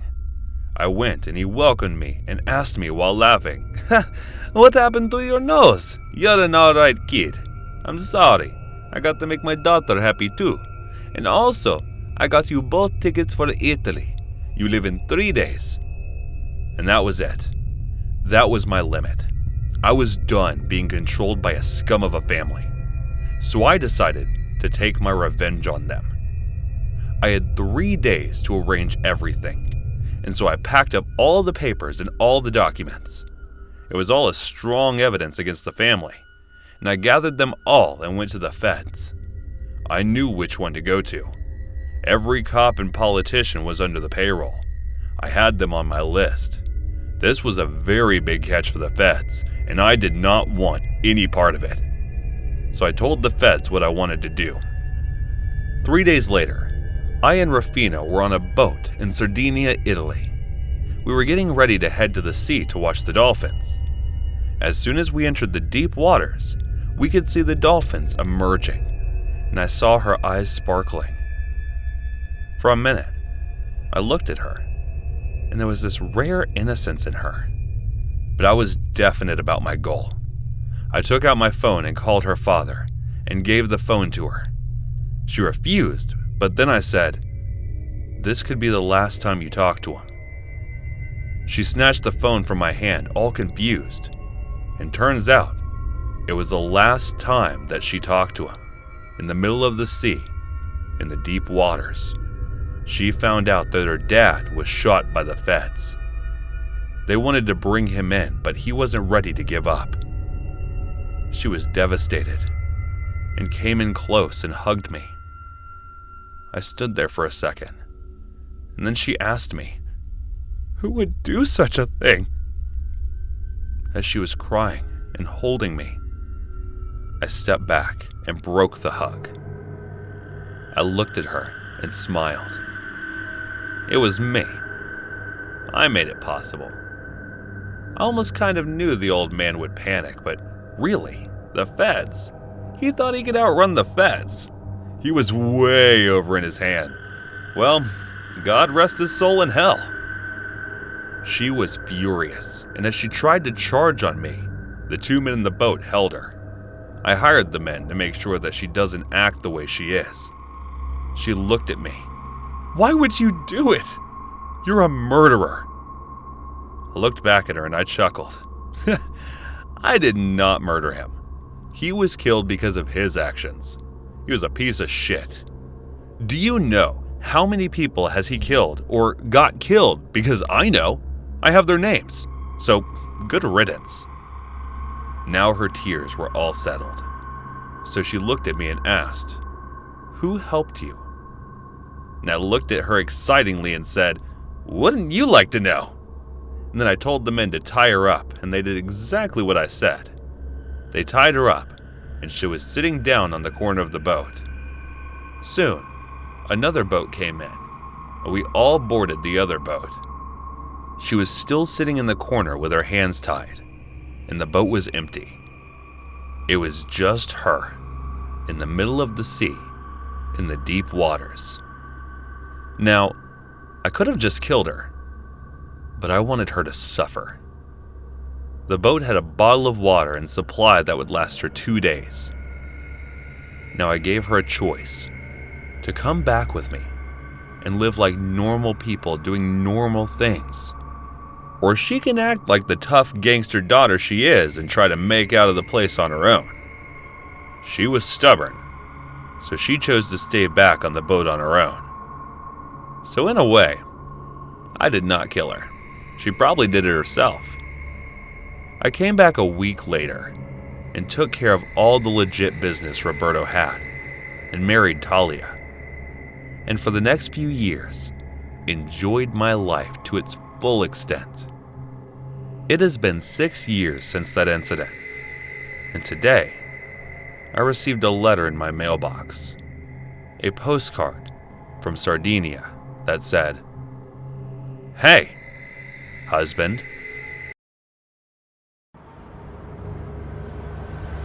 I live here in New Zealand, and late in 2018, I was feeling sort of lonely. So I decided to download the dating app Tinder to try and find myself a nice guy to go on a few dates with. Maybe even find myself a long-term boyfriend out of it. I ended up matching with this guy who'd come over from Australia, and we chatted for 2 weeks before we finally met up. The conversation was quite light, nothing too heavy, and it was fun. Like I said, it was from Australia. So we talked about Aussie things, and I remember telling him how much I wanted to visit Melbourne. He said that he'd been there once or twice and started making recommendations for some great coffee shops that he knew of. He seemed like a nice, normal guy, and when we agreed to meet, I was happy to do that. But then maybe 5 days or so before we were due to meet, he got really persistent and impatient.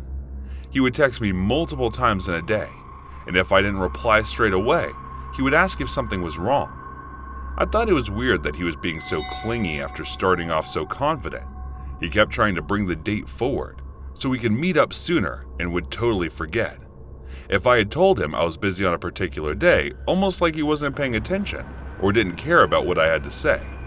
It was honestly really unusual for someone to be that persistent with me. I'd had guys before who were maybe a bit persistent, but only have a nervous excitement. Different kind of excitement than this awesome guy seemed to be. I just couldn't understand why it was that he could not possibly wait until the Sunday that we'd arranged to meet. It felt very narcissistic, and I should have seen it as the red flag that it was and not just meet up with him at all. I had the messages saved on my phone for a while, so I had a record of the exact dates and times that he sent some of the messages.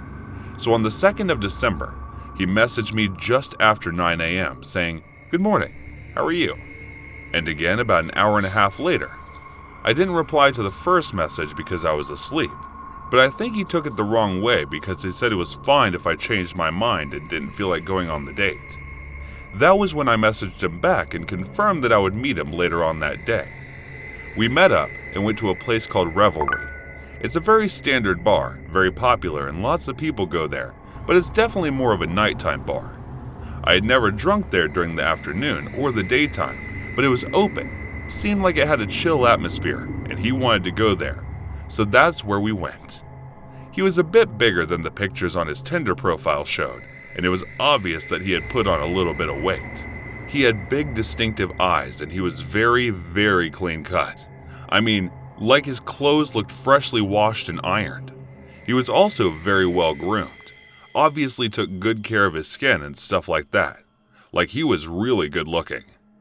I remember asking him a lot of different questions, and he just sort of talked to me. He tried to ask me a few questions, but they weren't very in-depth ones. I thought he was a bit nervous, to be honest, but that's not unusual for a first date. But things start to sort of unravel at one point, because he had said one thing in messages about where he worked and a different thing on the date. I started to feel a bit uneasy, like I wanted to trust him, but as soon as he started to put on some inconsistencies, I began to wonder if he was just lying about stuff to impress me, because he was from Australia. I asked him the whereabouts that he had met his Kiwi friends, and he told me that all his friends were police officers or somehow involved in law enforcement. He said how he had met with them while out drinking in various bars, how they gotten to know each other over time, and they regularly invite him back to their places over barbecues and stuff like that. He also mentioned that his best friend from Australia was coming over to be a Crown Court prosecutor. That's why I noticed that a lot of the stuff that he was talking about kind of had this running theme to it. It kind of seemed like he was obsessed with that sort of thing, which in hindsight explains an awful lot. I think he was sort of trying to process some of the things that he had been up to over the previous few days, and it came out in his conversation style. He obviously thought an awful lot about policemen, dead bodies, and ways people can be killed, prosecution justice in the court system, and it just came out in a very strange way like that on our first date. Like I said before, we talked quite a lot about him being friends with lots of different policemen, and he went into quite a bit of depth regarding the details of certain investigations that they apparently shared with him. He said that we're having a really tough time around the time because of bodies going missing in the White Toggy Ranges. He told me that police corpse sniffing dogs can only detect decaying flesh about 4 feet deep under the soil, so if the bodies are buried in a deeper than that, the police won't be able to find them. I thought it was a bit of a morbid thing to talk about on the first date, but it was an interesting fact nonetheless. He also got into a conversation about all the different kinds of poisonous snakes in Australia, and he became quite animated about it. He obviously had a passion for the natural world. It was quite out there, but I thought it was cute. I love animals too, so I was glad we had something in common and made me feel a bit more relaxed again. But then, right as I started feeling comfortable with him again, he started telling me this really bizarre and creepy story. He told me how crazy it is that a guy can make one little mistake and then go to jail for the rest of his life for it. He went on to tell me about this guy he knew back in Oz who had consensual intimacy involving choking with his girlfriend, then that ended up accidentally killing her in the process. He assured me that the whole thing was a horrible, tragic accident, how things just went wrong suddenly, and how the guy was really upset because he loved her and would never hurt her on purpose. But still, the guy got done for manslaughter and was sent to prison for a long, long time. What I know now is this could have been him testing on his story on me when he was able to see that I was a bit uncomfortable with what he was saying. He tried to change the subject, so we could talk about more mundane things. I didn't try to make a swift exit or anything. I'm quite used to dealing with all sorts of people. And I'm not saying people who talk about dark things on the first date are like bad people or anything, but it was definitely weird. We hung out for a while, but after about 3 hours or so, I made some excuses as to why I had to leave, and we said goodbye. As we were parting ways, he said, "My car is this way," and pointed off down a particular road. My car was down the same road. But at that stage, I was feeling uneasy and my instincts had just kicked in telling me to walk a different way. He was also a lot bigger than me, so if something went wrong, I knew I wouldn't be able to defend myself. In hindsight, it was a good decision. It was my intuition sense. My brain was saying this was strange. That was strange. And looking back on it now, it is really strange to think of who he actually was. I don't think it is the realm of what normal human brains can comprehend. But just the day before we met up, the guy was out on that first date with had murdered a girl in his hotel room, a British girl called Grace MacLeod. The reason he had brought up his friend accidentally strangling his girlfriend is because that's exactly how he'd killed her. Although whether or not he was on purpose is another question entirely. Also, the reason he had mentioned the whole Toggery mountain range is because that's where he ended up disposing of her body. And all that other stuff about sniffer dogs was research that he'd been doing the previous night that was still sort of consuming his mind. It is hard to look back and think that that had just happened to her. From what I understand, while we were on our date, her body was still in that hotel room of his, hidden under the bed or something, wrapped in a blanket. There's nothing I could have done, and I know that now, but it is still really hard to come to terms with that. I do think if it had been a date in the evening, potentially, I could have been a victim. I take a lot of solace in the fact that I do have my wits about me and do take safety in online dating quite seriously, and that is nothing against any women who are willing to go home with someone on the first date. But I do want to say to young women who take one more step in your thinking when you're on a date to see how well you know this person actually. Since then, I have been on dates with lovely, trustworthy men, but think how well do I really know them? It has made me go a little slower and divulge a little less personal information to them. I know in modern dating, it is quite common to give people your Instagram handle, but you aren't giving people access to a lot of personal information. It is really dangerous. And I just want to encourage people to take a step back and think before they do that. There's nothing wrong with taking a step back, taking it slow and pacing yourself a bit. Alcohol has a big effect. It is part of the social fabric of dating and part of life these days. but it still comes with a massive risk. Women need to be really aware of how much they are drinking on dates, and unfortunately, drinks are sometimes spiked. We live in this world where people are still idealistic about how things should be on dates, but incidents like these take things back 10 or 20 years, or women are still having to grip their keys between their fingers, or can't leave a drink on the table. We aren't as developed as we think we are in areas such as dating. Technology has gotten ahead of us. I think people are as they always are. I think with the advancement of technology, we thought we would become more refined, but we are just the same, but with new technology. I think the invention of dating apps is a wonderful thing, and I wouldn't want to live in a world without that. But I just wished for a world where women don't have to think about their safety all the time.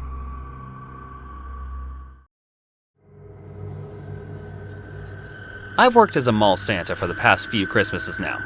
I'm only 33, but thanks to my complete lack of exercise routine, I definitely have the figure for it. And once I have the beard and the wig and hat combo going, there's basically no telling the difference between me and a 60-year-old dude. Mall Santa work can be tough for a few different reasons. Number one, the hours are really long, and the pay can be really terrible depending on which model you manage to get employed by. Number two, the kids can be little monsters, and their parents can be just as terrible on occasion too. But the reason I'm actually considering skipping the entire thing this year and having something of a budget Christmas is that you get some seriously disturbing things happening from time to time. I mean, the kinds of things that keep you up at night, even after a long, exhausting shift. However, the worst thing that's ever happened to me as a mall Santa was actually nothing to do with kids. Parents are terrible, paying hours, and I'm sure you'll see why after I tell you the story. So every year, usually when the mall is required is during weekday mornings, we get specially organized visits from special needs kids or adults with learning disabilities who were bussed in from the surrounding areas.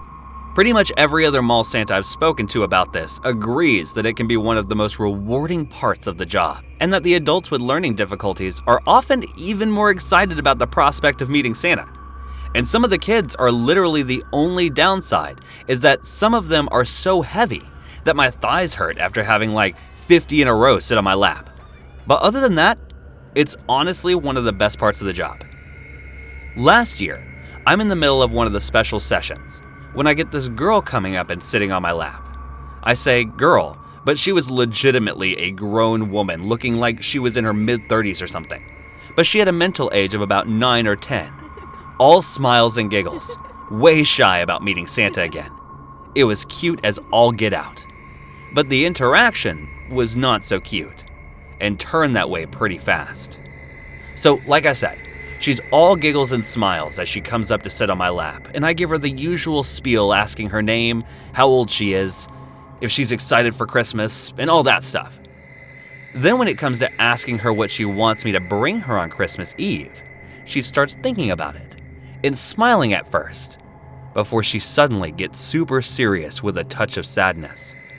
I'm asking her if she's okay, what the problem is, and she's like shaking her head, acting like she doesn't want to tell me anything. I take the time and explaining that no matter what she asks for, I'll try my very, very best to bring it to her. No matter how big or small it is, that Santa always tries his best to bring good little girls and boys what they ask for on Christmas. She takes a moment. Then the exchange goes a little something like this. You mean it, Santa? He can get me anything I want for Christmas. Anything. Anything you want. Just tell me and I'll do my best. Okay. Well, at this point, she lowers her voice to a whisper and leans into my ear. I want my boyfriend to stop hitting me. Can you make that happen? Was sort of dumbstruck for a second. Like all of the things I thought she was going to ask, that would most definitely not have topped the list. I remember just nodding at first, trying to find the words and being like, go make that happen for you. Sure, no problem. She was so happy to hear that I'd fix it for her and gave me the biggest hug I think I'd ever received while working as a mall Santa. I had to put on a huge smile. And of all the times I've had to fake being jolly and merry, That time with her was the hardest. But I just felt numb, like completely broken by what I'd heard. And I just tried my best to get through the rest of the session without bursting into tears. I remember all these thoughts rushing through my head, terrifying ideas of institutional abuse.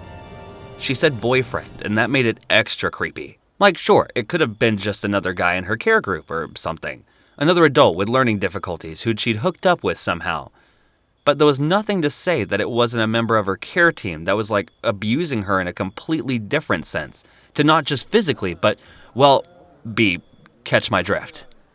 So when the session was over, I approached the member of the care team that had organized the trip and accompanied them to the mall. I didn't let anything slip. I just told them how great I thought the session had gone, and that's have a few details about the group that had organized them. As it turned out, they were all from the same care home type thing. So I made a note of the name of the place as well as the name of the girl that it was apparently being abused. That night, I couldn't sleep.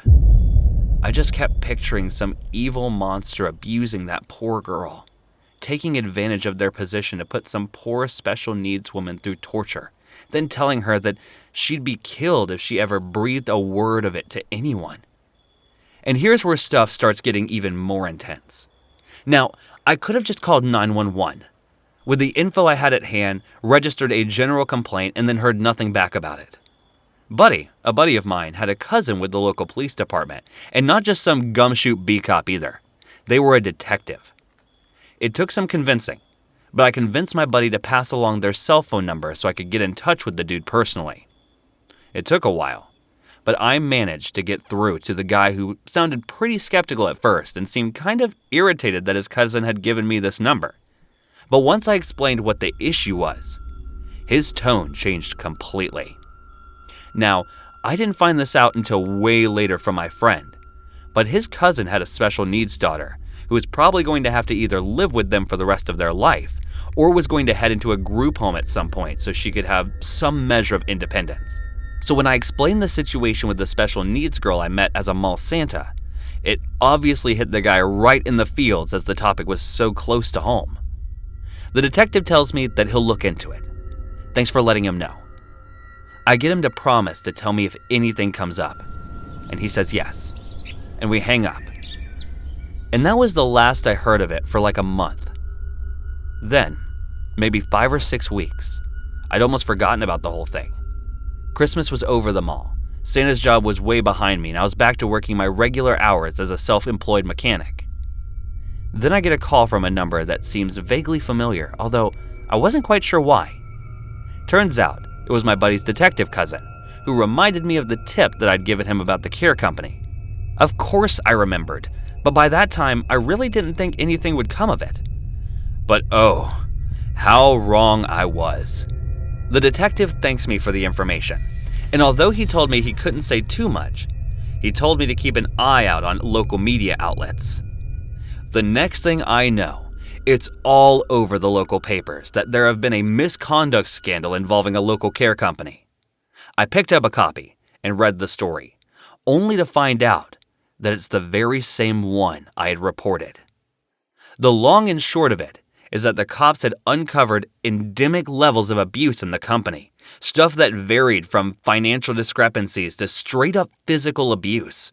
And sickeningly enough, there was even cases of care workers taking advantage of mentally disabled females in ways that were seriously inappropriate.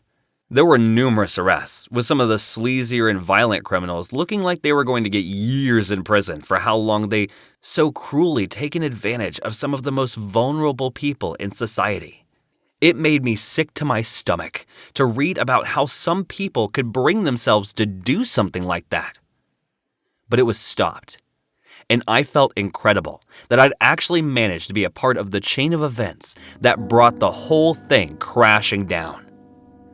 I just hope that that poor girl, who was obviously pretty traumatized by what was happening to her and just not being able to understand why it was happening, either found some measure of peace after it.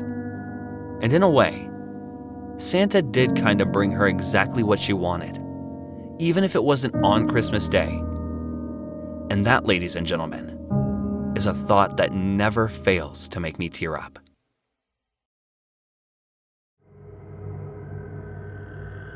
East Belfast in the 1980s was quite a place to grow up. It was the time of bombings, baklavas, and British Army checkpoints. That was all just the violent backdrop of an upbringing that was remarkably similar to that of any other kid my age. I wanted the same things that teenagers everywhere wanted: drink, girls, nights out, all the sinful adult entertainment that was only barely out of my reach, both figuratively and literally when it came to certain top-shelf magazines. Obviously, lots of lads my age were getting into secretarian stuff, following fathers or brothers into the IRA or the UVF, or whatever other three-letter acronym thugs were terrorizing our communities all across Northern Ireland during that time. But I can't remember ever giving a monkey's bottom about prods, or taking or Finians or hones. If you all right with me, I was all right with you. Now, gave even less of a toss once I realized that the only things secretarianism had to offer were prison or premature death. Back then, I didn't care about Irish freedom. All I wanted was the freedom to stay up past 11:30, acting like a buck Egypt without my dark tanning my hide. But whether or not you subscribe to such ideas was irrelevant, even if it wasn't your business. The small but vocal militant minorities made it your business. You just didn't have a say in the matter. The troubles meant there were no shortages of angsty young men around her write loud, shouty songs about rampant injustices, and I'd like to think that's why Belfast produced a disproportionately high amount of great punk bands. The Outcast, Stalag 17, The Defects. Me and my mates would go to as many of their gigs as we could, and the whole scene, men drinking, drugs, and liberal young ladies. No, most of my pals were into the drink, but me and this lad Stacy liked to smoke too, and it wasn't easy to get your hands on. It's in Belfast at the time for a number of reasons, but two people shorten the road, as they say. So one day, me and Stacy are trying to get a hold of some smoke when we hear from a mate of ours that this St. Lucian bloke he knew was selling a load of Moroccan hash he had smuggled in on a boat. We were up to high dough hearing this. Only problem was that his flat was over in West Belfast. For those who are out of the loop, I try to keep this simple. I was from East Belfast, the most Protestant side, and this bloke's flat was in West Belfast, the most Catholic side of the city. Under most circumstances, it would not be good for a young Protestant lad like me to go wandering around the West End, but we were desperate for a joint, so we hatched what we thought would be a genius plan to cheat the system. Only where we were going to be able to get across the city was by taxi, but we'd be hard pushed to get a taxi company from either area to drive into enemy territory and back again. So we have a tender down toward Platonic, which was still quite a mixed area at the time, then called the taxi company near Glen Road saying we need to get our dining back. Taxi driver thinks we're Catholic, gives us a lift. We get our smoke in there, no drama. I'm 17 at the time, less than a year out of school and still looking for work. Wednesday consisted of me begging for a few quid off my mom for lunch on my job search, then spending the day in a pub that we would get served at because one of my lads was second cousins with the barman. Those were the days they were getting band-jacked, and then stumbling back to one of our parents' houses to listen to records until they kicked us out. The great stuff. Point being, I was regular in this one pub, and Ravenhill people knew my face there. I used to think that was a good thing. Turns out that there was a bad side to it too, because one day, these blokes walk into the pub, and immediately we know something is dodgy, because they walk straight past the barn into the center of the room. The scanning of the tables, which are backed against the walls, looking for someone, and it turned out that someone was me and Stacy. They walked up to us, leaned over the table, and then in these hushed voices, they put the fear of God into me. Say 5 little words that made me want to throw up. Jimmy McNamara wants to see you. I've changed some names here to protect the innocent, but let's just say the bloke I've named Jimmy was a feared senior member of the Ulster Defense Association, probably the biggest Protestant paramilitary organization operating at the time. They call him Mad Dog. I'm not even joking.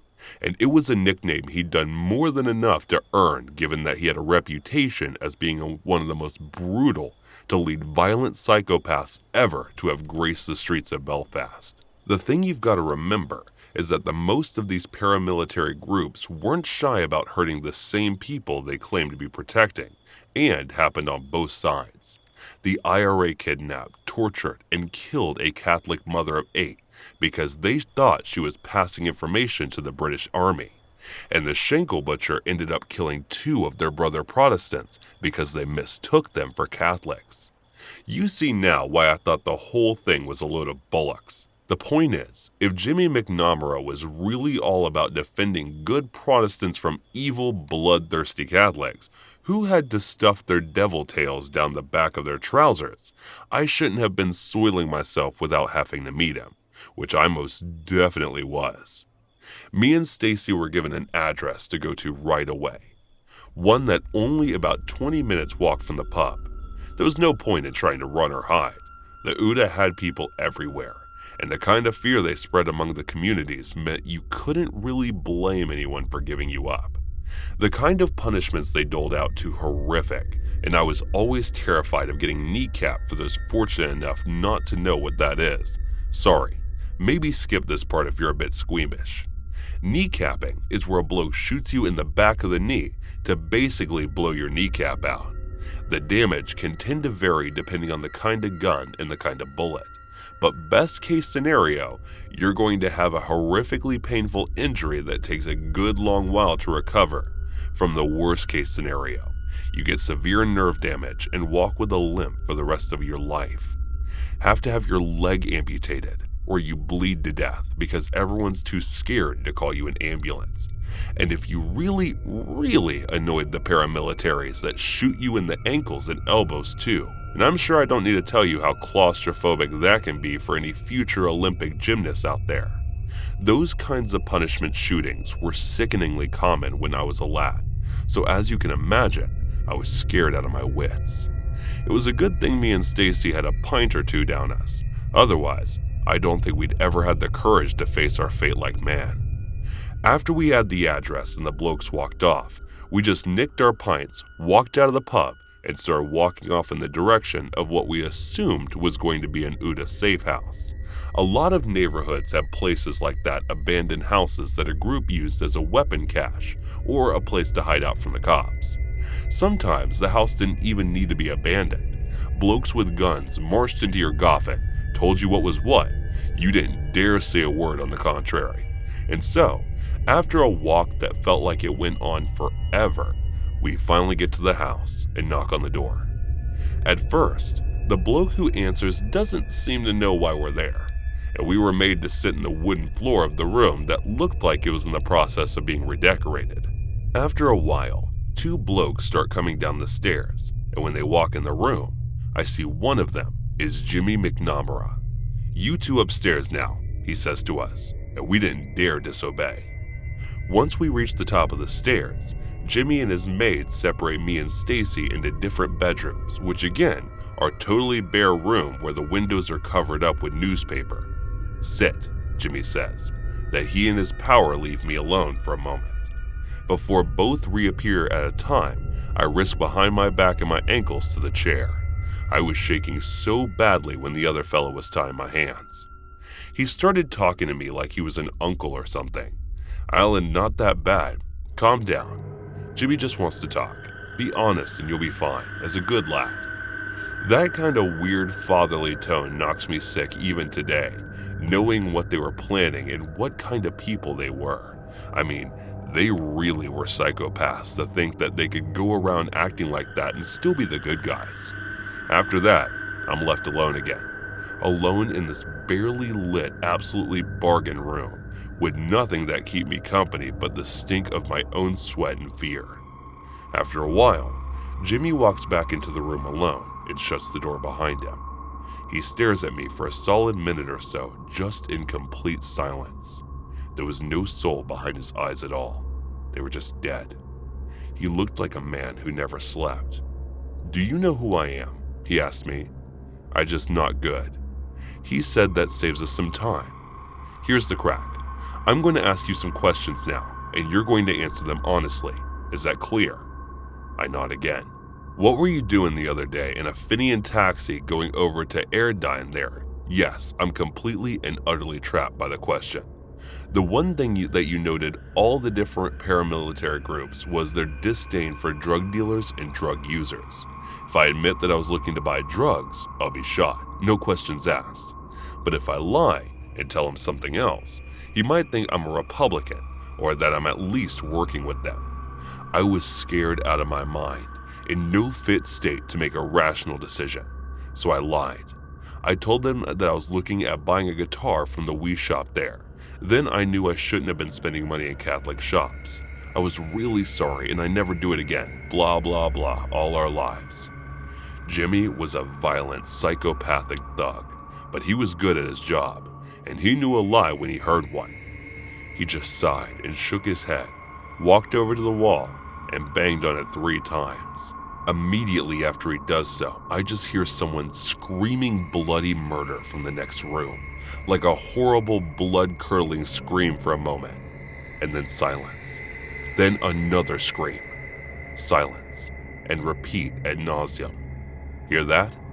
And Jimmy said to me, pacing around the room like a disappointed head teacher. At your pal in there taking electric shocks. He lied too, and listened to him. Stacy laid out a particularly pained cry of pure agony, and Jimmy actually smiled when he heard it. So unless he wants your bullocks rigged up to a rovery battery, I suggest you stop telling fibs and that I had told him everything. I told him about the smoke, the taxi company, the bloke selling everything. It all just came out in this big stream of consciousness. When I was done, Jimmy banged on the wall again. The screaming stopped. See, he said, wasn't so hard. Wasn't good, lad. Let's go see a friend. Jimmy then walked out of the room, and I'm left alone again. At this point, I know I'm up the creek, and what's worse, I've basically grassed Stacy up to who keeps his tongue keeps his friends and all that. I like to think of myself as a bit of a hard case, hanging around pubs or banging heads at gigs. But as I'm tied to that chair, waiting on some horrendous corporal punishment that I'm unlikely to ever fully recover from, I just start crying like a wee baby. Then out of nowhere, I'm completely silenced by a gunshot coming from the other room. Stacy screams out in agony and falls quiet again. And for the first time since I was a child, actually just peed myself right there. And then Jimmy Nunez Powell come back in the room, announcing that Stacy has had his punishment. And then once I've had mine, we'll have to hop down the street to a pub that Jimmy will call an ambulance to the way he used that word hop just so casually. It was horrific. How relaxed he was while talking about kneecapping, about maiming another human being for life. Just too scared to do anything but cooperate as they start to untie me, fight back and make a run for it, and I'm a dead man for certain. Do as I'm told, and I'll be shot in the back of the knee. And again, they start using that sickening fatherly tone one of them used before telling me the punishment is for my own good. Smoking hash is bad for me, and how they'll be helping me out in the long run. Be a good lad. Keep still. It'll be over for you. Not one of them said as they held me down the floor. I felt the barrel of the gun on the back of my leg, and I burst into tears. It was an actual nightmare that I couldn't wake up from. These blokes acting like they were trying to take care of me was making it all more disturbing. Artson, brace yourself, Jimmy said, before starting the countdown of 3, 2, 1. By the time he got the 1, I was just screaming, like gritting my teeth, and letting out this growl to try to counteract the fear and approaching agony. Then click. Nothing. Jimmy pulls the trigger, and nothing happens. No pain. No blood. Nothing. Stand up, Jimmy says. I do as I'm told. Look me in the eye when I'm talking to you. I try, but he can't. I try, but I can't. So he carries on anyway. Consider this a fair warning, he says, and holds up the pistol. Next time, this will be loaded. I'll get out. Next thing, me and Stacy are walking back to the pub in a state of pure shock, just like they tricked me with the fake punishment routine. They tricked him too, only they really had used electric shocks on him after he lied the first time. Even showed me the wee burns on his ankle where the bloke had touched the wires. I think that was the first time I really questioned whether or not I had a future in Northern Ireland. If I really wanted my life to be defined by thugs and soldiers, bullets and bombs, it didn't take me long to work out that I didn't. And run a pub in English now, some corporate place with plastic Irish sensibility, but it puts food on my family's table and I'm happy there. I thought I might move the family back home once things died down, but there were just too many bad memories for me now. Things I'd rather leave behind. That in the fact that the bloke who subjected me to one of the most traumatic things in my entire life is just free to walk the streets. Lots of people escaped justice as part of various ceasefire agreements that brought peace in the 6 counties, and Jimmy McNamara was one of them, and Amina Garn. But I just couldn't live in a place where blokes like that have just gotten away with the crimes that committed people who have so much blood on their hands that the US pint glass have to be washed twice. I get that many people do that. People have chosen to just live with the legacy of the troubles that me, I just couldn't do it. Too much blood, too many ghosts, too many monsters that I don't have to hide in the dark anymore.